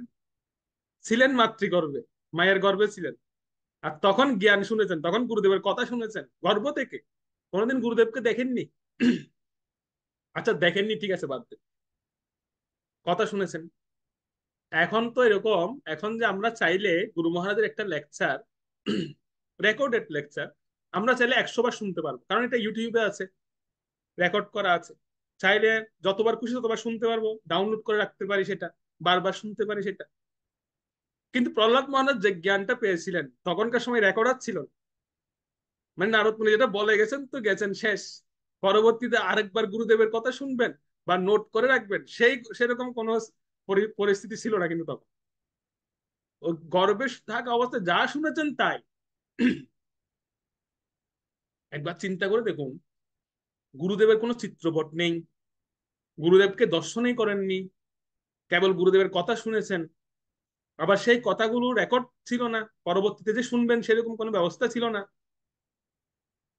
এরকম যদি আমাদের অবস্থা হয়, তাহলে আমরা কিছুদিন পরে গুরুদেবের নামটাও ভুলে যাবো যে আমার গুরুদেবকে। এমনিতে তো গুরুদেব এখন প্রকট আছেন, উনাকে দেখতে পাচ্ছি, উনার কথা শুনতে পাচ্ছি, তারপরে অনেক সময় আমরা গুরুদেবের প্রণাম মন্ত্র ভুলে যাই। কিন্তু প্রহ্লাদ মহারাজ তিনি কি গুরুদেবকে ভুলেছিলেন? তিনি গুরুদেবকে ভুলেন, তিনি গুরুদেবকে কখনো ভুলেন, কিন্তু কোনোদিন দেখেননি গুরুদেবকে তিনি, এমনকি চিত্রপট পর্যন্ত দেখেননি তিনি। গুরুদেবের পাদুকা পর্যন্ত নেই। এখন তো আমাদের ঘরে ঘরে পাদুকা আছে গুরু মহারাজ।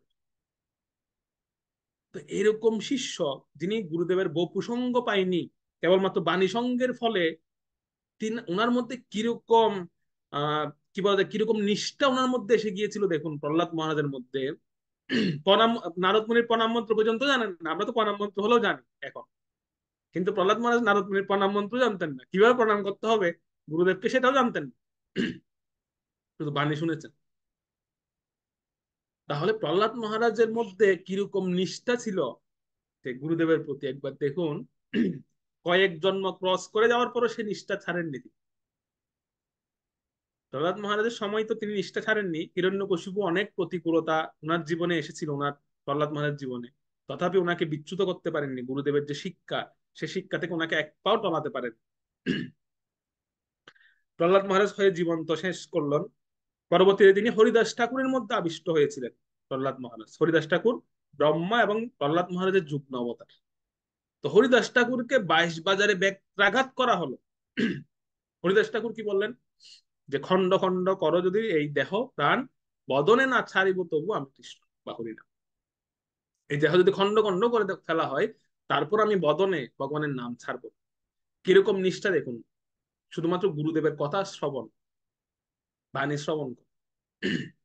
তো আমাদের, যারা হয়তো আমরা এরকম ভাবি যে আমরা গুরুদেবের প্রসঙ্গ পাচ্ছি না, গুরুদেবের কাছাকাছি যেতে পারছি না, তাদের জন্য প্রহ্লাদ মহারাজ চরিত্রটা বারবার পড়া উচিত।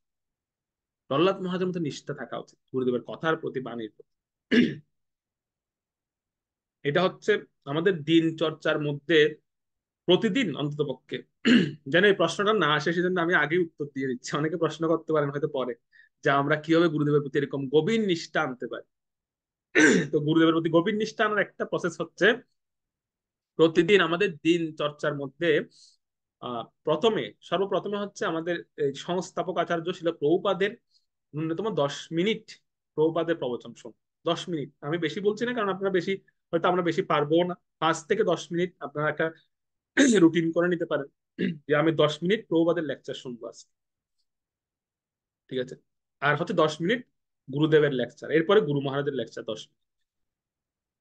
যদি সময় থাকে সেক্ষেত্রে টাইমিং বাড়াতে পারেন, 15 মিনিট বা 20 মিনিট টাইমিং নিতে পারেন, কিন্তু বেশি নেওয়ার দরকার নেই। আপাতত প্রথম অবস্থায় 10 মিনিট 10 মিনিট রাখা উচিত প্রতিদিন। এটা প্রতিদিনের একটা নিয়ম, যে 10 মিনিট প্রভুপাদের লেকচার, 10 মিনিট গুরু মহারাজের লেকচার। যদি আমরা এটা করি, তাহলে কিন্তু আমাদের নিষ্ঠা আসবে। এটা করলে কিন্তু নিষ্ঠা আসবে, একদম প্র্যাকটিক্যাল ভাবে আপনাদের বলছি।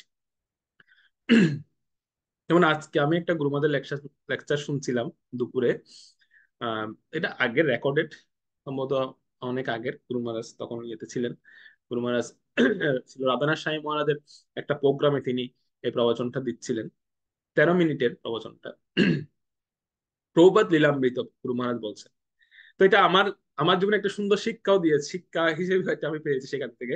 গুরু মহারাজ বলছেন কি, যে প্রভুপাদের বিভিন্ন লীলাগুলো বলছিলেন তিনি সেখানে। তো একটা লীলা খুব ভালো লাগলো আমার কাছে, যেখানে একবার প্রভুপাদ মায়াপুরে ছিলেন এরকম। তো প্রভুপাদ মায়াপুরে অবস্থান করছেন, সমস্ত ভক্তরা আছেন সেখানে, প্রভুপাদের শিষ্যরা। তো প্রভুপাদ লাঠি নিয়ে হাঁটছেন, টক টক টক করে হাঁটছেন। তো তিনি হাঁটার সময় তিনি কেবল রুম থেকে মানে কিছু গোঁগানি শব্দ শুনছিলেন, মানে কোন মনে হচ্ছে না কোনো ভক্তরা মানে খুব কাতর ভাবে কাতরাচ্ছে, উ এরকম করে কাতরাচ্ছে। তো প্রভুপাদ চিন্তা করেন, কি ব্যাপার, এরকম শব্দ আসছে কেন রুম থেকে। তখন প্রভুপাদ গিয়ে দেখলেন, দেখতে পেলেন ভক্তরা পেটে হাত দিয়ে, মানে পেট চেপে ধরে খুব কাতর ভাবে এরকম কাতরাচ্ছে, মাটিতে গড়াগড়ি দিচ্ছে। সব ফরেন ভক্ত, সেখানে বিদেশি ভক্ত। তো প্রভুপাদ জিজ্ঞেস করছেন, কি ব্যাপার তোমাদের, তোমরা এরকম করছে কেন, তোমাদের কি হয়েছে। তো গুরু মহারাজ সেখানে ছিলেন। তো তারা বলছে, প্রভুপাদ আমাদের ডায়রিয়া হচ্ছে, মানে সবার ডায়রিয়া হচ্ছে সেখানে। ডায়রিয়ার কারণে মানে তারা টয়লেটে যেতে যেতে সবাই একদম লম্বা হয়ে গেছে, সবাই মাটিতে গড়াগড়ি দিচ্ছে, খুব কষ্ট পাচ্ছে সবাই। তখন প্রভুপাদ বলছেন, লাঠি নেড়ে নেড়ে প্রভুপাদ বলছেন, তোমরা কোথায় আছো জানো, এটা কোন জায়গা। তো ভক্তরা বলছে, প্রভুপাদ আমরা মায়াপুর ধামে আছি। তো প্রভুপাদ বলছেন, ধামে কিভাবে থাকতে হয় জানো, নিশ্চয় তোমরা উল্টো পাল্টা কিছু খেয়েছো। ও তারা তখন তারা প্রভুপাদকে বলছে, প্রভুপাদ মনে হয় আমরা উল্টো পাল্টা কিছু খেয়ে ফেলেছি, আমাদের ডাইজেস্ট হচ্ছে না, আমাদের কেবল বাথরুম হচ্ছে, বারবার ডায়রিয়া হচ্ছে।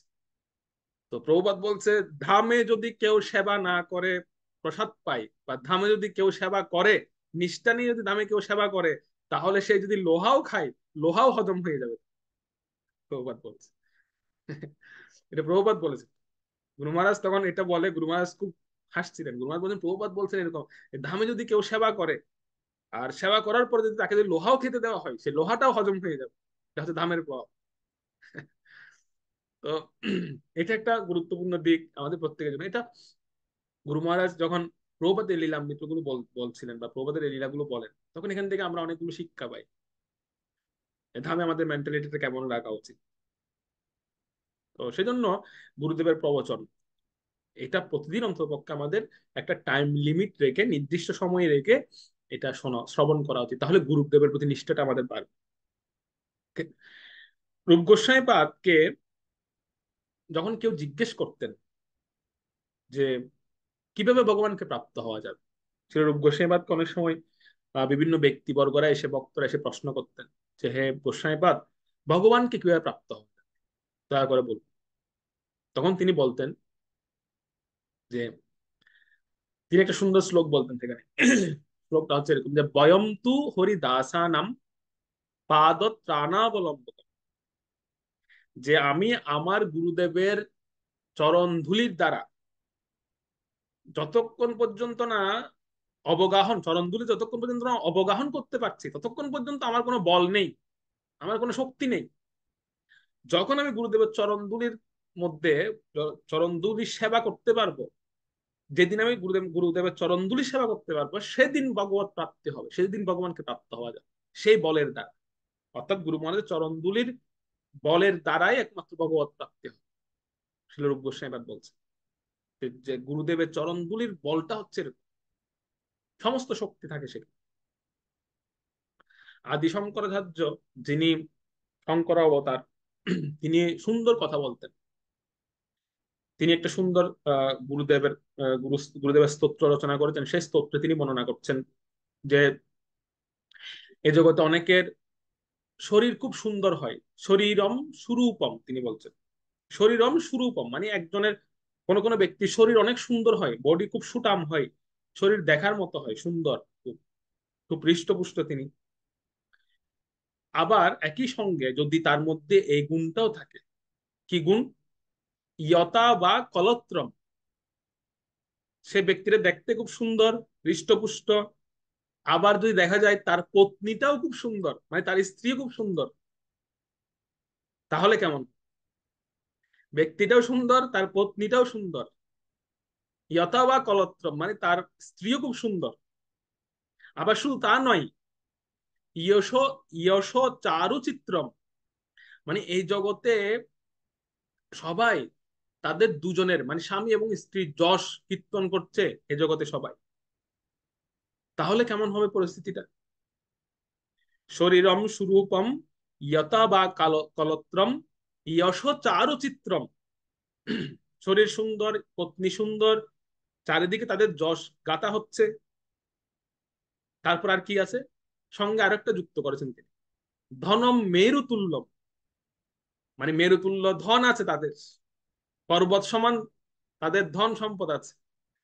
আচ্ছা, ব্যক্তি সুন্দর, পত্নী সুন্দর, তাদের যশগাথা যারা সবাই করছেন, আবার সঙ্গে পর্বত সমান ধন সম্পদ আছে, তাহলে আর কি দরকার, আমরা তো বলবো আর কিছু দরকার নেই, বাহ, একদম পরিপূর্ণ প্রাপ্তি, সবকিছু, সবকিছু পজিটিভ, সবকিছু প্রাপ্ত হয়ে গেছে, সবকিছু পেয়ে গেছে, তাহলে আর কি প্রয়োজন। কিন্তু তিনি বলছেন, শঙ্করাচার্য বলছেন যে, কিন্তু মনশ্চেন লগ্নম গুরু রঙ্গ্রি পদ্মে, যদি সেই ব্যক্তি গুরুদেবের পাদ পদ্মে মনকে লাগাতে না পারে, এই ধরনের ব্যক্তি যদি গুরুদেবের চরণে তার মনকে নিযুক্ত করতে না পারে, ততাক্ষম ততাক্ষম ততাক্ষম ততাক্ষম, যে তার কি লাভ, তার শরীরের স্বরূপ, তার পত্নীর সৌন্দর্য, তার যশ, তার ধন, তাতে কোনো লাভ নেই, যদি কেউ তার মনকে গুরুদেবের চরণার পদ্মে, চরণার বিন্দে লাগাতে না। চারবার বলেছেন তিনি, কোনো লাভ নেই, কোনো লাভ নেই, কোনো লাভ নেই, এই অবস্থা। সেজন্য এই চার বস্তু খুব গুরুত্বপূর্ণ। তো আমরা যে চার বস্তুটা এখানে দেখলাম, কিন্তু গুরুদেবের চরণে যদি মন না লাগলো তাহলে কি পেলাম জগতে? কিছুই পাইনি। সে ব্যক্তি কিছুই পান। এই জগতে সবচেয়ে উৎকৃষ্ট বস্তু যদি আমাদের জিজ্ঞেস করা হয় কি, তাহলে সেটা বলতে হবে গুরুদেবের শ্রীচরণ কমলই হচ্ছে আমাদের এক উৎকৃষ্ট বস্তু। সেখানে রতি হওয়াটাই হচ্ছে সবচেয়ে গুরুত্বপূর্ণ। প্রহ্লাদ মহারাজ গুরু সেবক ছিলেন বলেই তিনি ভগবানকে আনতে পেরেছিলেন। ভগবান এসেছেন ওনার ডাকে সারা। তিনি গুরু সেবক ছিলেন বলে। সেজন্য গুরু সেবক হওয়াটা সবচেয়ে আগে। গুরুদেবের প্রতি নিষ্ঠা, গুরুদেবের প্রতি সেবা রাখাটা হচ্ছে সর্বাগ্রে। সরস্বতী ঠাকুরের এক শিষ্য ছিলেন, আহ তিনি একটু কম লেখাপড়া জানতেন। তো তিনি যখন মন্দিরে জয়েন করেন তখন ওনাকে কি সেবা দেওয়া যায়, তো চিন্তা করে ওনাকে সেবা দেওয়া হলো তিনি ঝাড়ু দিবেন, ঝাড়ু সেবা করবেন। তো তিনি ঝাড়ু দিচ্ছেন, আর সরস্বতী ঠাকুরের সমস্ত শিষ্যরা ছিলেন বিদ্বান পণ্ডিত, সংস্কৃতে সবাই এমএ। তো প্রত্যেকেই এরকম ভাবছিলেন যে আরে এ হচ্ছে অপদার্থ শিষ্য। অপদার্থ মানে কিরকম, আরে সে কর্ম আর কি, উনি কর্মটাকে সারাদিন শুধু ঝাড়ু দেয় আর কি, কোনো তো কোনো কিছু মানে অনেকটা কর্মীদের মতো সারাদিন শুধু ঝাড়ু দিতে থাকে, কোনো শাস্ত্র অধ্যয়ন নেই, কোনো জ্ঞান নেই, কিছু নেই। তো এরকম অনেকে ভাবছিলেন সেই সময়। একদিন সরস্বতী ঠাকুর তিনি প্রবচন দিচ্ছিলেন। তো প্রবচন দিতে দিতে তিনি হঠাৎ সেখানে একটি প্রশ্নের অবতারণা ঘটান, একটি প্রশ্ন তিনি সেখানে উপস্থাপন করলেন এবং সবাইকে জিজ্ঞেস করলেন, আচ্ছা তোমরা এই প্রশ্নের উত্তর দাও তো, এই প্রশ্নের উত্তর কি হবে? তো পাঠের মধ্যে অনেক সময় গুরুদেব জিজ্ঞেস করেন যে এই প্রশ্নটির উত্তর কি হবে বলো। তো সেখানে কেউ বলতে পারছিলেন না সে প্রশ্ন। সবাই চুপ হয়ে গেছেন। এমন অনেক সময় এমন কিছু প্রশ্ন আসে যেখানে হয়তো আমাদের জানা থাকে না অনেক সময়। তো সবাই চুপচাপ, একদম চুপচাপ বসে আছে, মাথা নিচু করে বসে আছে সবাই। কেউ মাথা চুলকাচ্ছে যে কি হবে উত্তর, কি দেব, কি বলবো, ভাবছিল অনেক কিছু। তখন সবাই যখন এরকম চুপ করেছিলেন তখন সরস্বতী ঠাকুর বললেন যে তোমরা সবাই যাও। সেই শিষ্যটার কথা বলেছেন যে শিষ্যটা ঝাড়ু দিত, তোমরা সবাই ওর কাছে যাও, ও এই প্রশ্নের উত্তর দিতে পারবে। তো সবাই তো অবাক, সবাই বললেন আরে ও কিভাবে দিবে, আমরা যেখানে পারছি না ও কিভাবে উত্তর দিতে পারবে। সরস্বতী ঠাকুর বললেন যাও, আমি বলছি যাও ওর কাছে যাও। তো সবাই গুরুদেবের আদেশ গিয়েছেন তার কাছে। আর তার কাছে যখন গিয়ে এই প্রশ্নটা করেছেন, সে 3 ঘন্টা লেকচার দিয়েছে এই প্রশ্নের উপর, 3 ঘন্টা প্রবচন দিয়েছে শুধু একটা প্রশ্নের উপর। আর সমস্ত তত্ত্ব মীমাংসা সমস্ত কিছু সিদ্ধান্ত সে দান করেছেন 3 ঘন্টার মধ্যে। যে প্রশ্নের উত্তর এত বড় বিদ্বান শিষ্যরা খুঁজে পাচ্ছিলেন না, সে প্রশ্নের উত্তর ওই ঝাড়ুদার ভক্তটি, ঝাড়ুদার শিষ্যটি দান করছে। কিসের প্রভাবে সম্ভব? এটা হচ্ছে গুরু সেবার মাধ্যমে এটা সম্ভব। এটি হচ্ছে গুরু কৃপার প্রতাপ বলা। গুরুদেবের কৃপার প্রতাপ হচ্ছে এখানে, শক্তি হচ্ছে। যতক্ষণ আমরা সেবক মেন্টালিটি বা সেবক ভাব না আনতে পারবো ততক্ষণ কোনো কিছু সম্ভব নয়। এই হচ্ছে গুরুদেবের বেশ পূজা করার অর্থ। কেন আমরা বেশ পূজা করি? বেশ পূজা করার অর্থ হচ্ছে এই যে আমরা অন্তপক্ষে সারা জীবন তো হয়তো মনে নাও রাখতে পারি, সারা জীবন তো নিজেকে গুরু ভাবতে পারি, কিন্তু অন্তপক্ষে ব্যাস পূজার দিন আমাদের যেন মনে এটা থাকে যে না আমি গুরু নই, আমি হচ্ছে শিষ্য, আমি হচ্ছে একজন শিষ্য। এই মনোভাবটা আনার জন্য আমরা ব্যাস পূজা করি। যতক্ষণ পর্যন্ত না আমরা হৃদয়ে এই ভাবটা আনতে না পারবো যে আমি হচ্ছে একজন খুব নগণ্য নরাধম সবচেয়ে জঘন্য একজন শিষ্য, এই মেন্টালিটি যতক্ষণ না নিজের মধ্যে আনতে পারবো না ততক্ষণ পর্যন্ত কোনো কিছু সম্ভব না।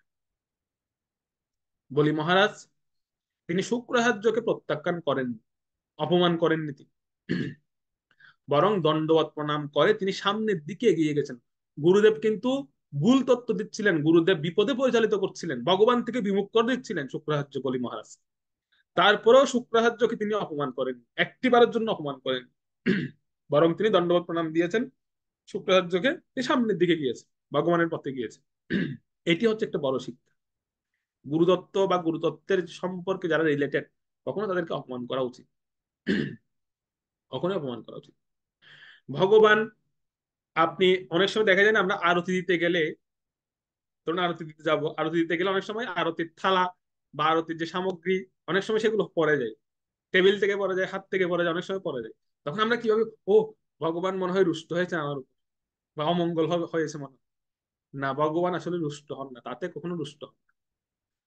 বা অনেক সময় দেখা যায় ভগবানের ভোগের থালা নিয়ে যাচ্ছি, হাত থেকে একটা বাটি ঠাস করে পড়ে গেল, তখন আমরা কি বলি, ওহো ভগবান রুষ্ট হয়েছেন মনে হয় আমার উপর। না, ভগবান তাতেও রুষ্ট হন না। ভগবান কখন রুষ্ট হন? ভগবান তখনই রুষ্ট হন যখন আমরা আমাদের গুরুতত্ত্ব বা আমাদের যারা বরিষ্ঠ ভক্ত তাদেরকে যখন অপমান করি, তখন ভগবান রুষ্ট, তখন ভগবান অত্যন্ত রুষ্ট। সেজন্য কখনোই এটা একটা বড় শিক্ষা আমাদের জন্য, বা আমাদের এরকম এটা মাথায় রাখা উচিত যে কখনো এই গুরুতত্ত্ব বা গুরুতত্ত্ব বাচক যে আমাদের যে গুরুতত্ত্ব বাচক যে তত্ত্ব আছে, সেই তত্ত্বকে কখনো অপমান করা উচিত, বা সেই বরিষ্ঠ ভক্তের কখনো অপমান করা উচিত, এতে ভগবান রুষ্ট হয়। সেজন্য এখানে একটা শিক্ষার বিষয় এটি যে ভগবান, দেখুন ভগবান হবার পরও মহাপ্রভু শ্রী চৈতন্য মহাপ্রভু তিনি কি বলেছেন? তিনি যখন সমস্ত তীর্থ যাত্রা করলেন, তিনি যখন গয়াধামে গিয়েছিলেন, ঈশ্বর পরিবারের কাছ থেকে তিনি যখন দীক্ষা গ্রহণ করেছেন, তখন তিনি একটা সুন্দর কথা বলেছেন শ্রী চৈতন্য মহাপ্রভু। তিনি কি বললেন? তিনি বললেন যে প্রভু কহে তীর্থযাত্রা সফল আমার, প্রভু কহে তীর্থযাত্রা সফল আমার, যতক্ষণ দেখিলে চরণ তোমার। ঈশ্বর পরিবারকে বল যে হে প্রভু, আমার আজ তীর্থযাত্রা সফল হয়েছে কেন? আমি আজ আপনার চরণ দর্শন করতে পারলাম। মহাপ্রভু কি কত বড় কথা বলছে দেখুন। এরপরে মহাপ্রভুর পরিবর্তন শুরু। যে নিমাই পণ্ডিত বিদ্যা গর্ভে গর্ভে গর্ভান্বিত ছিলেন, সেই নিমাই পণ্ডিত ধুলাই লুটোপুটি খাচ্ছেন। এটি হচ্ছে গুরুদেবের তত্ত্বকে মহিমান্বিত করার জন্য ভগবান এই লীলাটা করেছেন। গুরু কৃপার মাধ্যমে এটি সম্ভব। ভগবানের যখন অবতার তত্ত্ব আসে, অবতার তত্ত্বও কিন্তু আমরা দেখি এখানেও কিন্তু ভেদ দেখা যায়। দুটো ভেদ কিরকম? ভগবানের যে সপ্তাবেশ অবতার ছিল ব্যাসদেব এবং বুদ্ধদেব, ভগবান বুদ্ধদেব দুজনে কিন্তু ভগবানের সপ্তাবেশ অবতার। কিন্তু আমরা কিন্তু দুজনের সঙ্গে দুই রকম আচরণ করি। কিরকম? ব্যাসদেবকে মানি, ব্যাসদেবের গ্রন্থ মানি আমরা, কিন্তু বুদ্ধদেবকে ভগবান রূপে মানি, কিন্তু বুদ্ধদেবের গ্রন্থ কেন মানি না তাহলে? বা বুদ্ধদেবের শিক্ষা কেন মানি না আমরা? উনি তো স্বয়ং ভগবান, উনিও তো ভগবানের সপ্তাবেশ অবতার। তো এক সপ্তাবেশ অবতারকে মানছি, উনার গ্রন্থ মানছি, উনার গ্রন্থ প্রতিদিন পাঠও করছি আমরা, আর এক সপ্তাবেশ অবতারের গ্রন্থ কেন আমরা পড়ছি না তাহলে? উনার শিক্ষা কেন আমরা গ্রহণ করছি না? এটা প্রশ্ন হতে পারে না অনেক সময়? এটা অনেক সময় এরকম আসতে পারে যে একজনকে মানছি আরেকজনকে মানছি না। এর কারণ হচ্ছে একটা, এর কারণ কি? ভেদভাবটা আসলে কোথায় আসছে তাহলে? ভেদভাবটা এখানেই যে ব্যাসদেব তিনি ওনার গুরুদেবের অধীনে থেকে গুরুদেবের নির্দেশে তিনি গ্রন্থ রচনা করেছেন, গুরুদেবকে কেন্দ্রে রেখে তিনি গ্রন্থ রচনা করেছেন, সেজন্য সেই গ্রন্থ আমরা পড়ছি, সেই গ্রন্থ আমরা মানছি। আর ভগবান বুদ্ধদেব তিনি হচ্ছেন বৃক্ষের নিচে বসে তিনি সিদ্ধি লাভ করেছেন, নিজে মতবাদ প্রচার করেছেন, নিজে একটা ধারা সৃষ্টি করেছেন, এটা ভগবত ইচ্ছা বা যে কোনো ভাবে হোক। সেজন্য আমরা বুদ্ধদেবের শিক্ষাটাকে গ্রহণ করছি না। আমরা প্রণাম করে বলছি ঠিক আছে আপনি ভগবানের সপ্তদশ অবতার, কিন্তু আমরা সেই সপ্তদশ অবতারের তত্ত্ব বা সেই সপ্তদশ অবতারের কথা আমরা শুনবো যে সপ্তদশ অবতার গুরুদেব গ্রহণ করেছিলেন, গুরুদেবের কাছ থেকে বসে শিখেছেন, ওনার কাছ থেকে আমরা শিখবো বা ওনারটা আমরা পড়বো। সেজন্য গুরু গ্রহণ বা গুরুদেবের তত্ত্বাবধানে থেকে এই সিদ্ধান্তগুলো জানা অত্যন্ত গুরুত্বপূর্ণ। তাই যদি ভগবান অনেক সময় নেমে আসেন এই জগতে, বুদ্ধদেব প্রভু তিনি এসেছেন, ভগবানও যদি কোনো সময় এই জগতে নেমে আসেন এবং এরকম বৃক্ষতলে বসে সাধনা করে তিনি নতুন নিজের ধারা অনুযায়ী জ্ঞান প্রদান করেন, তখন কিন্তু আমরা কি বলবো? আমরা বলবো না, গুরু প্রদত্ত জ্ঞানই আমরা চাই, আমরা আপনার মতবাদ চাই না। ঠিক আছে? গুরু কৃপা বলে শিষ্যের হৃদয়ে সমস্ত দিব্য জ্ঞান সঞ্চারিত। তো এটা অত্যন্ত গুরুত্বপূর্ণ বিষয়। ছান্দোগ্য উপনিষদে এই যে জাবাল পুত্র সত্যকাম, জাবালা পুত্র সত্যকামের উপাখ্যান আপনারা অনেকে শুনেছেন। ছান্দোগ্য উপনিষদ 5 বছরের শিশু, সে গুরুকুলে যেতে চায়, সত্যকাম মাকে জিজ্ঞেস করছে যে মা আমি তো গুরুকুলে যাব, আমার গোত্রটা বলে দাও, সেখানে তো ফর্ম ফিল আপ করতে হবে, তো সেখানে বাবার নাম লিখতে হবে, গোত্র কি লিখতে হবে সেখানে।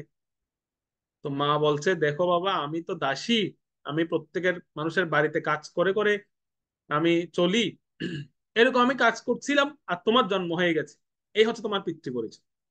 তার মানে কোনো পিতৃ পরিচয় নেই, মানুষের বাড়িতে বাড়িতে কাজ করেছি, কখন যে তোমার জন্ম হয়ে গেছে সেটাও আমি জানি না, সুতরাং তোমার কোনো গোত্র বা পিতৃ পরিচয় নেই।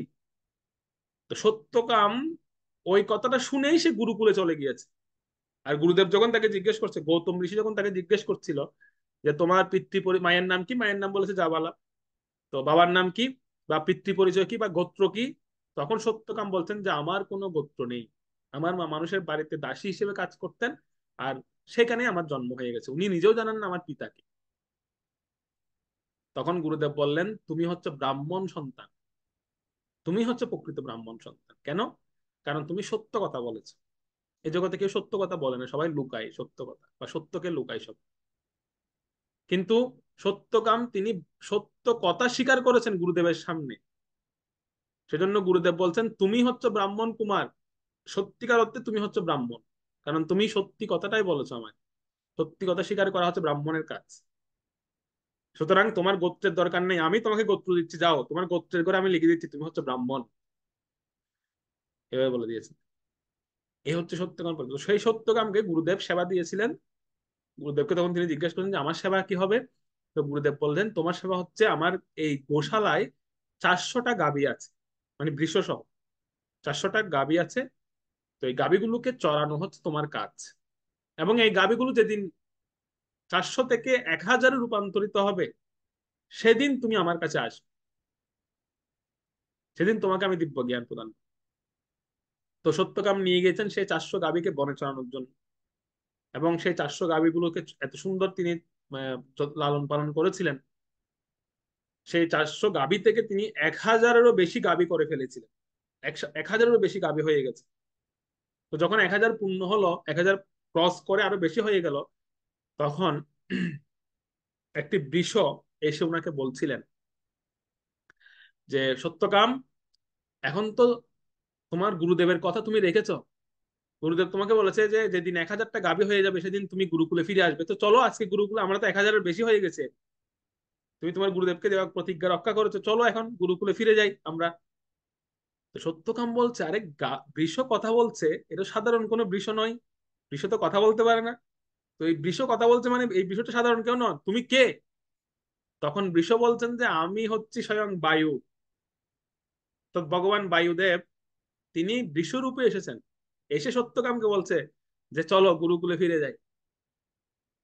তো তখন বায়ুদেব যখন এসেছেন, তখন সত্যকাম প্রণাম জানিয়েছেন, বায়ুদেব নিজের স্বরূপে ফিরে এসেছেন, এবং বায়ুদেব বলছেন যে তোমার সেবায় আমি অত্যন্ত প্রসন্ন হয়েছি, তুমি যে তোমার গুরুদেবের আজ্ঞা পালন করেছো সেজন্য আমার ইচ্ছা হয়েছে তোমাকে বেদের 1 পাদ জ্ঞান, মানে 100 ভাগের 100 ভাগের 4 ভাগ করলে 25 ভাগ, 25 ভাগ জ্ঞান আমি তোমাকে দিতে চাই। তো তখন সত্যকাম তিনি সেই জ্ঞান স্বীকার করেছেন, বায়ুদেব ওনাকে 25 ভাগ জ্ঞান দান করলেন, বেদের 1 পাদ জ্ঞান তাকে দান করলেন। এভাবে কিছু দূর যাওয়ার পরে, আর কিছু যাওয়ার পরে অগ্নিদেব স্বয়ং নিজে এসেছেন। অগ্নিদেব এসে ওনাকে বলছেন যে আমিও তোমার সেবাতে অত্যন্ত প্রসন্ন হয়েছি, সুতরাং তুমি আমার কাছ থেকে বেদের 2য় পাদ জ্ঞান গ্রহণ করো, মানে আরো 25 ভাগ জ্ঞান অগ্নিদেব প্রদান করেছেন সত্যকাম। এরপর আরো কিছু দূর যাওয়ার পরে স্বয়ং সূর্যদেব তিনি হংস রূপে এসেছেন, হংস রূপে এসে সত্যকামকে বেদের আরো 1 পাদ জ্ঞান, মানে আরো 25 ভাগ জ্ঞান দান করলেন। এবং সর্বশেষ প্রাণ শক্তি রূপী যে দেবতা আছেন, সে প্রাণ শক্তি রূপী দেবতা এসে বেদের অবশিষ্ট জ্ঞান, তার 4 পাদ জ্ঞান তিনি দান করলেন সত্যকামকে। এইভাবে সত্যকাম দেবতাদের কাছ থেকে জ্ঞান প্রাপ্ত হয়েছিলেন গুরুদেবের সেবা করার কারণে, শুধু নিষ্ঠা সহ। কিন্তু তা সেখানে শেষ নয়, তিনি সেই বেদের জ্ঞান, এসেছিলেন তো গুরুকুলে বেদের জ্ঞান লাভ করার জন্য, তো দেবতাদের কাছ থেকে পেয়ে গেছেন, এখন তো চলে গেলেও চলে, গুরুকুলে যাওয়ার দরকার কি আর। তো গুরুদেব তো ওনাকে জ্ঞান দেননি, কিন্তু তথাপি তিনি গুরুকুলে গিয়েছেন সেই 1000 গাভীগুলোকে নিয়ে, আর গুরুদেবকে প্রণাম করেছেন। তো গৌতম ঋষি ওনাকে দেখেই তো বুঝতে পেরেছেন যে সে বেদের জ্ঞান লাভ করেছে, কারণ বেদের জ্ঞান লাভ করলে তার চোখে বা তার দৃষ্টিতে উজ্জ্বলতা প্রকাশ পায়। তো সেজন্য সত্যকামকে দেখে বুঝতে পেরেছেন গৌতম ঋষি যে সে বেদের জ্ঞান লাভ করেছেন। তখন সত্যকামকে তিনি বলছেন, গৌতম ঋষি, যে সত্যকাম, তুমি যে উদ্দেশ্য নিয়ে এসেছো সেটি সম্পন্ন হয়েছে, এবং আমি তোমাকে যে সেবা দিয়েছি সেটাও হয়েছে, সুতরাং তুমি গৃহে ফিরে যাও, তুমি ঘরে চলে যেতে পারো।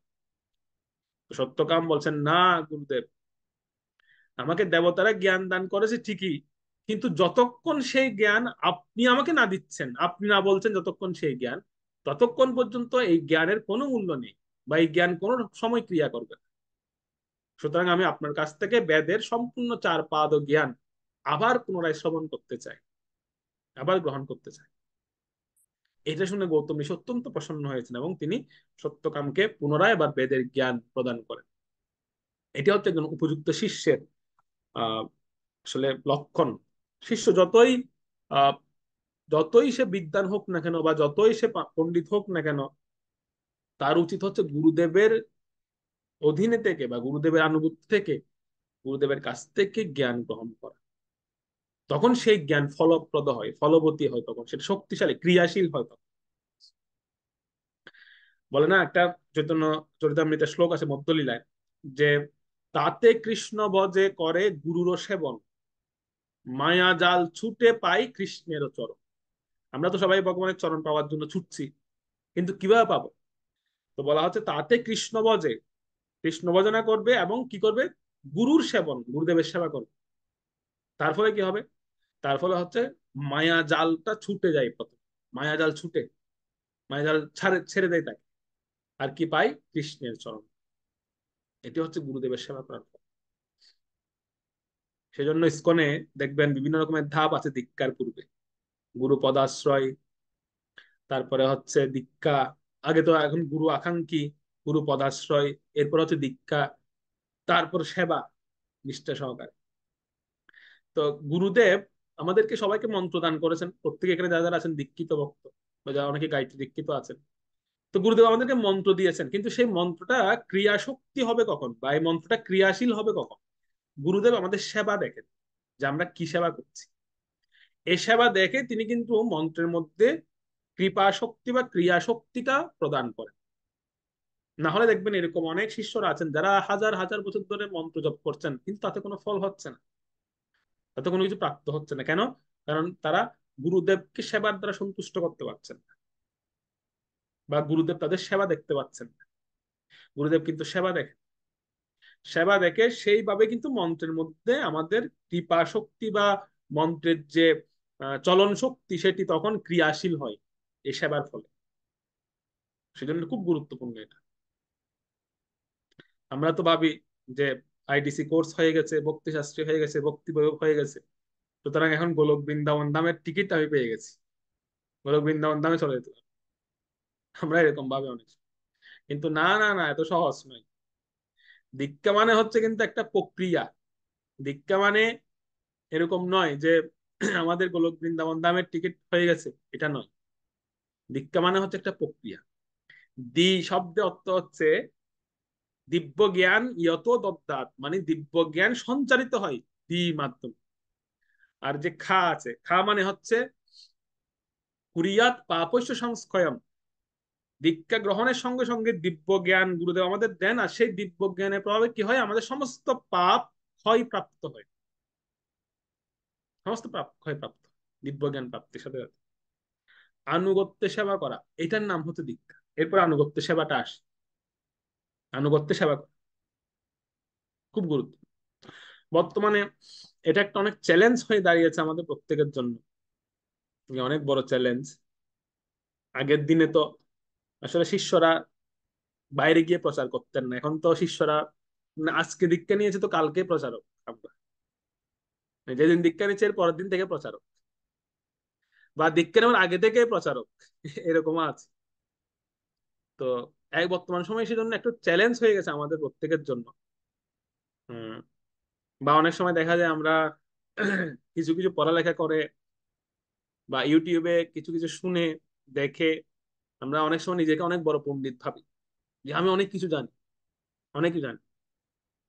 কিন্তু একটা কথা মনে রাখবেন, যে বিদ্যা গুরুগত নয়, বা গুরুগত যে বিদ্যা নয়, সে বিদ্যায় কোনো ফল হয় না, সে বিদ্যা কোনো কাজে আসে না, যেটা গুরুগত বিদ্যা না। সেটাতে হয়তো আপনি কিছু ইনফরমেশন পেতে পারেন, কিন্তু আপনার হৃদয়ের অন্ধকারটা কোনোদিনও যাবে না। এর ফলে অন্ধকারটা কখনো দূরীভূত হয় না। সেজন্য বর্তমানে একটা বড় চ্যালেঞ্জ। আগের দিনে শিষ্যরা বেশি প্রচার করতেন না, তারা মাঠে ঘাটে সেবা করতেন, কাজ করতেন, গুরুদেবের বিগ্রহ সেবা করতেন, এগুলোই এগুলোই করতেন মূলত। আমি মূলত প্রচারের বিরোধিতা করছি না। অনেকে হয়তো ভাবতে পারেন যে তাহলে কি এখন প্রচার করা বন্ধ করে দেবো? না, প্রচারের বিরোধিতা করছি না। একটা সময় প্রচার ছিল না, কিন্তু এই সেবাগুলো ছিল। তো কারণ প্রচার করতে গিয়ে এখন আমাদের কি হচ্ছে, অনেক অনর্থ দেখা দিচ্ছে আমাদের মধ্যে, অনেক অনর্থ আসছে। অনর্থগুলো কি? যেমন প্রথম অনর্থটা হচ্ছে স্বতন্ত্র মনোভাব। প্রথম অনর্থ যে আমাদের মধ্যে একটা স্বতন্ত্র মনোভাব প্রকাশ হচ্ছে, যে আমি গুরু, এরা আমার অনুসারী, এরা হচ্ছে আমার ফলোয়ার্স। যদি আমাকে মন্দির থেকে বের করে দেয়, তো আমি এদের কাছে চলে যাব। অনেক সময় আমাদের এরকম একটা স্বতন্ত্র মেন্টালিটি কাজ করছে, এটা এটা হচ্ছে প্রচার করতে গিয়ে এরকম মেন্টালিটি গুলো আসে। এগুলো অনর্থ, এগুলোকে অনর্থের সঙ্গে তুলনা করা হয়েছে। তো প্রথম অর্থ আসে কি প্রচার করতে গিয়ে, সেটি হচ্ছে স্বতন্ত্র মনোভাব, স্বতন্ত্র মেন্টালিটি, যেটা আগে ছিল না, আগে শিষ্যদের মধ্যে এটা ছিল না। আগে শিষ্য বলতো গুরুদেব যদি আমাকে ত্যাগ করেন, গুরুদেব যদি আমাকে বের করে দেন, আমি কোথায় যাব, কোথায় গিয়ে থাকবো আমি? কিন্তু এখন সেটা নেই। এখন বলছে ও আমাকে ত্যাগ করে দিয়েছেন, সমস্যা নেই, আমি আমার ফলোয়ার্সদের কাছে চলে যাবো, তারা আমাকে রাখবে। এরকম মেন্টালিটি, এটা প্রথম অনর্থ। দ্বিতীয় অনর্থটা কি? দ্বিতীয় অনর্থটা হচ্ছে অর্থ আসা। এটি হচ্ছে দ্বিতীয় অনর্থ, দ্বিতীয় চ্যালেঞ্জ। সেটি হচ্ছে অর্থ। অর্থ আসা শুরু হয় প্রচার করার সঙ্গে সঙ্গে, দেখবেন অর্থ আসা শুরু হচ্ছে। আর এই অর্থ আসাটাই হচ্ছে স্বতন্ত্র মনোভাবটা সৃষ্টি করে আমাদের মধ্যে। ও আমার কাছে এখন অনেক টাকা হয়ে গেছে, সুতরাং গুরুদেবের কি দরকার, এখন আর গুরুদেবের দরকার নেই। আচ্ছা, একবার একবার প্রশ্ন করা যাক এরকম, যে আমরা তো দেখি যে সুখদেব গোস্বামীকে পরীক্ষিত মহারাজ কত টাকা দিয়েছিলেন? একটা টাকাও দেননি। সে সময় কিন্তু এইসব বিচার ব্যবস্থা ছিল না। সেই সময়ের এই যে অর্থের আগমন বা অর্থ প্রদান, এই সমস্ত বিষয় ছিল না কিন্তু। আর এখন অর্থটা আসছে, প্রচার করতে গিয়ে অর্থ দেওয়া হচ্ছে। আর এই অর্থই হচ্ছে দ্বিতীয় অনর্থ, আমাদেরকে স্বাধীন বা স্বতন্ত্র হতে শিখাচ্ছে। একটা সময় শিষ্যের কাছে অর্থ ছিল না, তার কারণে শিষ্য গুরুদেবের অধীন থাকতেন সবসময়। আর তৃতীয় যে অনর্থটা আসে অর্থের পরে, সেটা হচ্ছে কি পরিচিতি বা প্রতিষ্ঠা। এটা আরো ভয়ঙ্কর, যে আমার এখন 1 মিলিয়ন ফলোয়ার্স হয়ে গেছে ইউটিউব, আমার এখন এতজন সাবস্ক্রাইবার হয়ে গেছে ফেসবুক। এটি হচ্ছে তৃতীয় অনর্থ, এটা আসে এখন। সুতরাং আমার একটা নিজস্ব প্রতিষ্ঠান চাই, একটা নিজস্ব আমার একটা আস্তানা চাই। আমি আর আপনার এখানে অধীনে থাকতে চাই না, আমার একটা নিজস্ব মন্দির লাগবে, আমার একটা নিজস্ব সেন্টার লাগবে। এটি হচ্ছে তৃতীয় অনর্থ। এটি আসা শুরু হবে, এটি আসে। আর চতুর্থ অনর্থ হচ্ছে কি? চতুর্থ অনর্থ হচ্ছে নারী। যখন আপনার অর্থ, তারপর আপনার কি বলে স্বাধীন মেন্টালিটি, তারপর আপনার পরিচিতি প্রতিষ্ঠা, সবগুলো যখন এসে যাবে, তখন নারীও আসা শুরু হবে জীবনে। নারীরাও আশেপাশে গুরু গুরু গুরু করবে, তখন তারা আসবে। ঠিক আছে? অথবা যাদের জীবনে নারী আসেনি, তাদের জীবনে কি হয় দেখবেন, এমন এমন কিছু শিষ্য পাবেন যে তাদের স্বামী স্ত্রীর ঝগড়া আপনাকে সমাধান করতে হবে। মানে আপনি বিয়ে করেননি, আপনি কোনো সমস্যায় পড়েননি, কিন্তু আপনার শিষ্য শিষ্যাদের ঝামেলা এমন ভাবে আসবে, মনে হবে যে আরে ভাই ভাই, আমি তো সংসার না করে এখন ঝামেলার মধ্যে পড়ে গেছি। তো এই চ্যালেঞ্জ গুলো প্রচারকের জীবনে আসে, যেগুলো আগে ছিল না।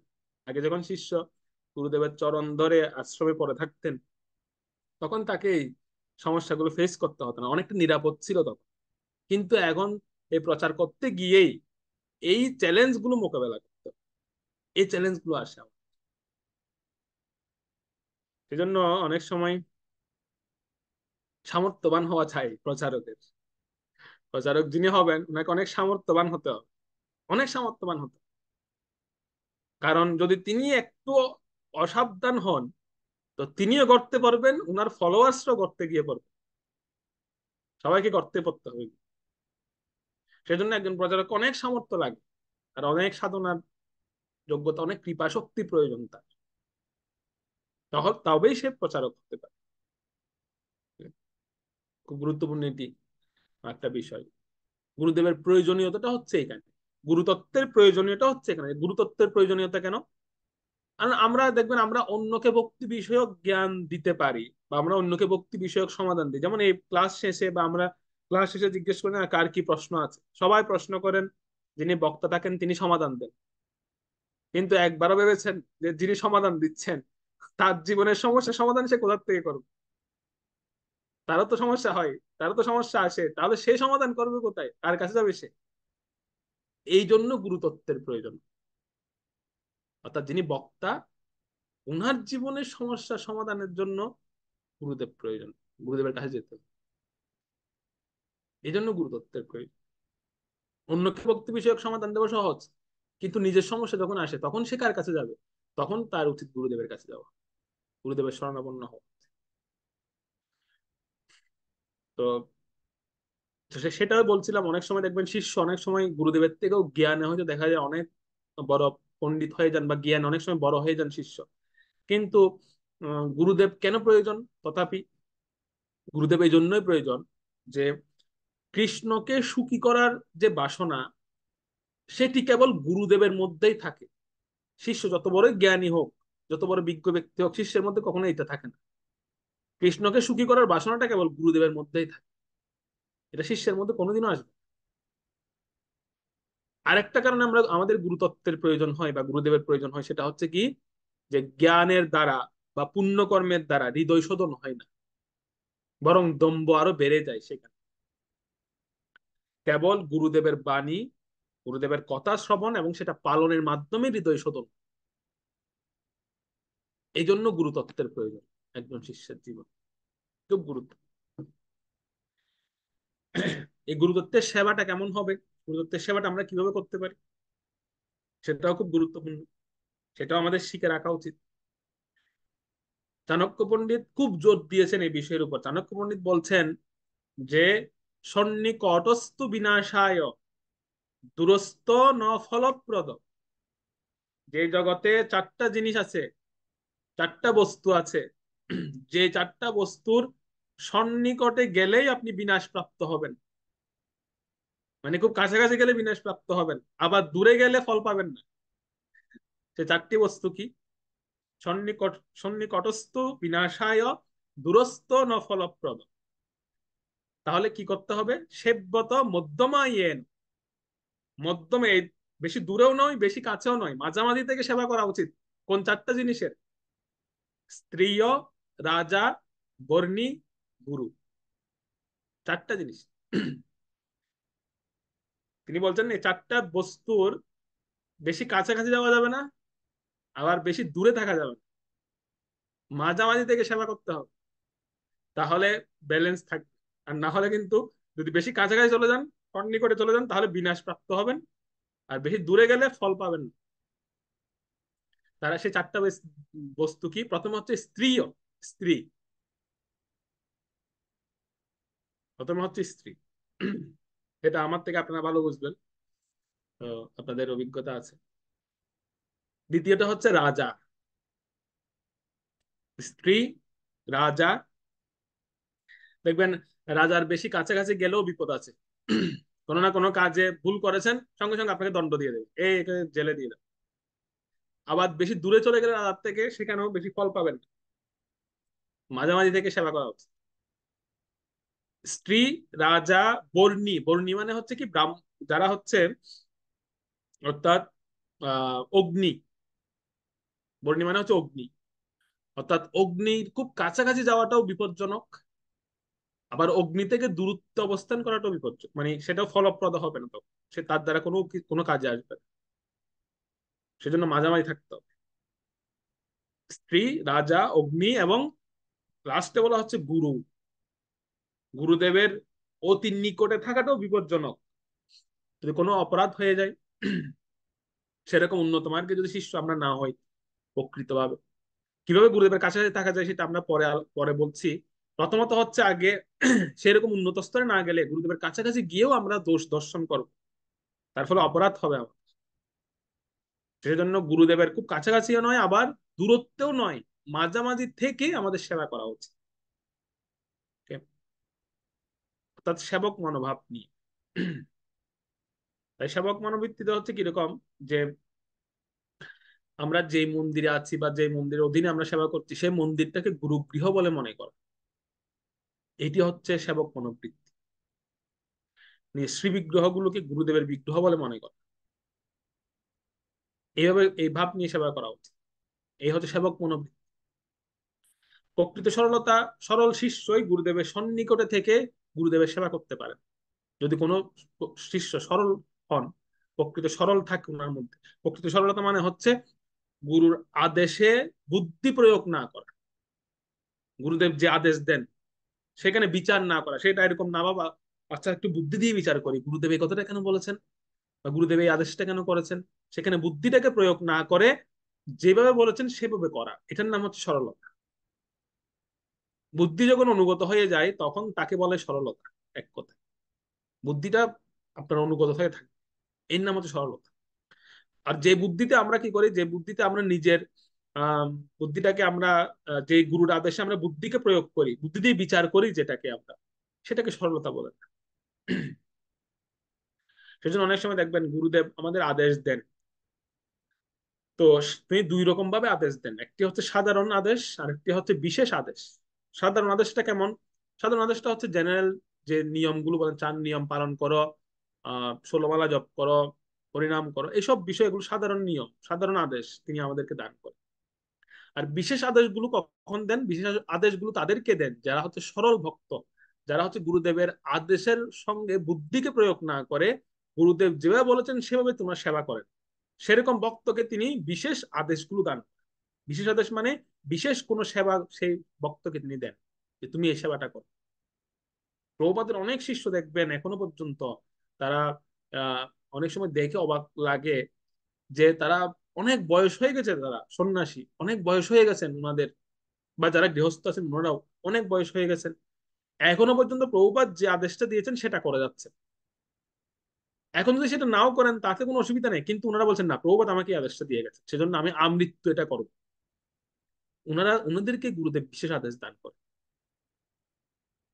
আমাদের মতো শিষ্যদের না দিবেন না কোনোদিনও। তার বিশেষ আদেশটা তাকেই দেন যে গুরুদেবের আদেশটাকে আমৃত্যু বহন করে নিয়ে যেতে পারবে, তাকে গুরুদেব বিশেষ আদেশ দেন।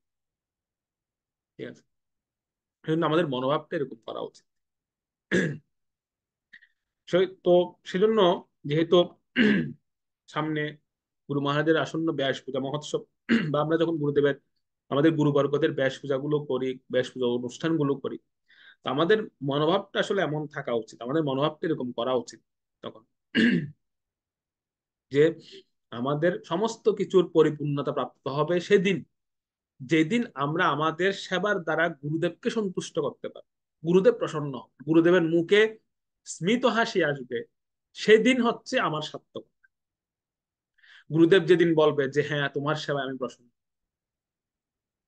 এই কথাটা যেদিন বলবেন সেদিন, বা গুরুদেব যেদিন সেটা ওনার প্রসন্নতার দ্বারা প্রকাশ করবেন, সেদিন মনে করবেন। যেমন আজকে গুরু মহারাজ বলছেন ওনার লেকচারে, সেই লেকচারে মানে প্রভুপাদ যখন মায়াপুরে আসতেন, তো মায়াপুরে এসে প্রভুপাদ যখন স্নান করতেন, নর্মাল জল, সাধারণ জল, তিনি এরকম মাথার উপর মগ দিয়ে তিনি জল ঢালছেন, আর প্রভুপাদ বলছেন আহ শান্তি মায়াপুর, এরকম করে প্রভুপাদ বলতেন। তো গুরু মহারাজ বলছেন তখন আমার হৃদয়টা অত্যন্ত প্রসন্ন হয়ে যেত যে প্রভুপাদ তৃপ্তি পেয়েছেন মায়াপুরে এসে, প্রভুপাদ মায়াপুরের জল দিয়ে স্নান করে তৃপ্ত হচ্ছেন।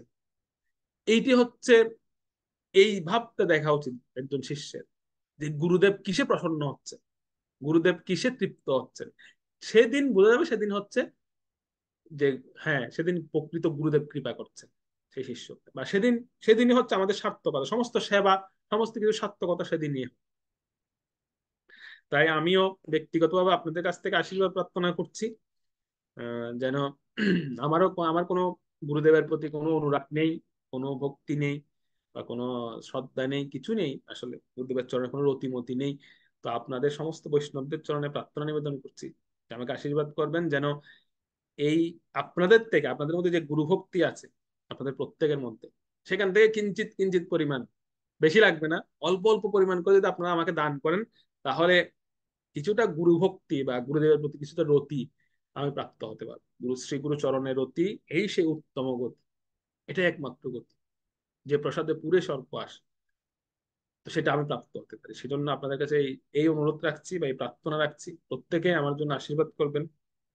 কারণ গুরুদেব, গুরু পদে বা গুরুদেবের চরণে যদি রতি না জন্মায়, বা গুরুদেবের প্রতি যদি ভক্তি না জন্মায়, তাহলে আমাদের এই ভক্তি জীবনে বলি বা আমাদের সাধন জীবনে বলি, কোনোদিনও আমরা যত কিছুই করি না কেন আমাদের সফলতা কখনো আসবে না, বা আমরা কখনো আহ, পরিতৃপ্তি লাভ করতে পারবো না। এক কথায় ব্যাসদেব জি স্বয়ং নিজেই দেখিয়েছেন, তার প্রমাণ স্বয়ং ভগবান হওয়ার পরেও, এত শাস্ত্র রচনা করার পরেও তিনি পরিতৃপ্ত হতে পারেন, তিনি পরিতৃপ্তি পান।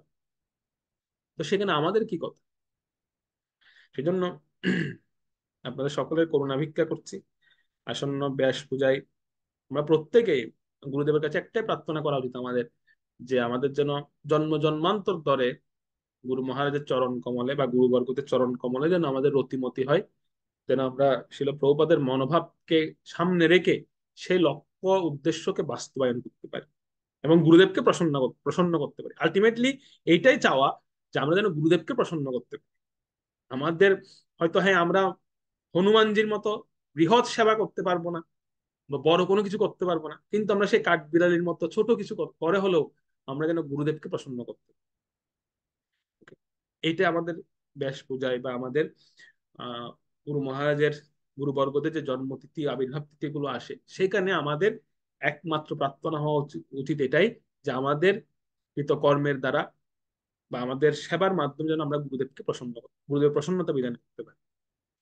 গুরুর ঋণ কখনো শোধযোগ্য নয়, যত কিছুই আমরা করি না কেন। এই গুরুদত্তের যে ঋণ, সেই ঋণ কখনো শোধযোগ্য নয়, কোনো কিছুর দ্বারা শোধ করা যাবে না সেটা, কোনো কিছুর দ্বারা নয়। কিন্তু হ্যাঁ, একটা আশার আলো আছে, সেটি হচ্ছে এই, যে আমরা গুরুদেবকে যদি সেবার দ্বারা কিছুটা প্রসন্ন করতে পারি, তাহলে হয়তো ভগবান আমাদের উপর থেকে ঋণের বোঝা একটু কমাবেন, পরিপূর্ণ না, একটু ভগবান ছাড় দিতে পারেন সেক্ষেত্রে। না হলে গুরুদেবের ঋণের বোঝা এটা কখনো সহ্যযোগ্য নয়, কখনোই নয়। প্রাণও দিয়ে দিই তাতেও সহ্যযোগ্য হবে। সুতরাং সে ঋণের বোঝা কিছুটা লাঘব হবে যদি আমরা গুরুদেবকে প্রসন্ন করতে পারি, আমাদের কর্মের দ্বারা তিনি যদি একটু সন্তুষ্ট হন, প্রসন্ন হন। তো সেজন্য আমরা ব্যাস পূজা, আমাদের প্রার্থনা বা আমাদের হৃদয় থেকে প্রার্থনা করা উচিত যেন আমাদের সেবা, আমাদের ভগবত ভক্তিতে, আমাদের কর্মের দ্বারা আমরা যেন গুরুদেবের প্রসন্নতার জন্য কাজ করি সবসময়, সেই উদ্দেশ্যে যেন আমরা এগিয়ে যাই। হরে কৃষ্ণ কৃষ্ণ কৃষ্ণ হরে হরে, হরে রাম রাম রাম হরে হরে। ছিল পতিত পাবন গুরু মহারাজ কি জয়, গুরু মহারাজের আসন্ন ১৭৫তম ব্যাস পূজা মহা মহোৎসব কি জয়, শিল প্রভুপাদ কি জয়, সমবেত ভক্তবৃন্দ কি জয়, গৌর প্রেমানন্দে।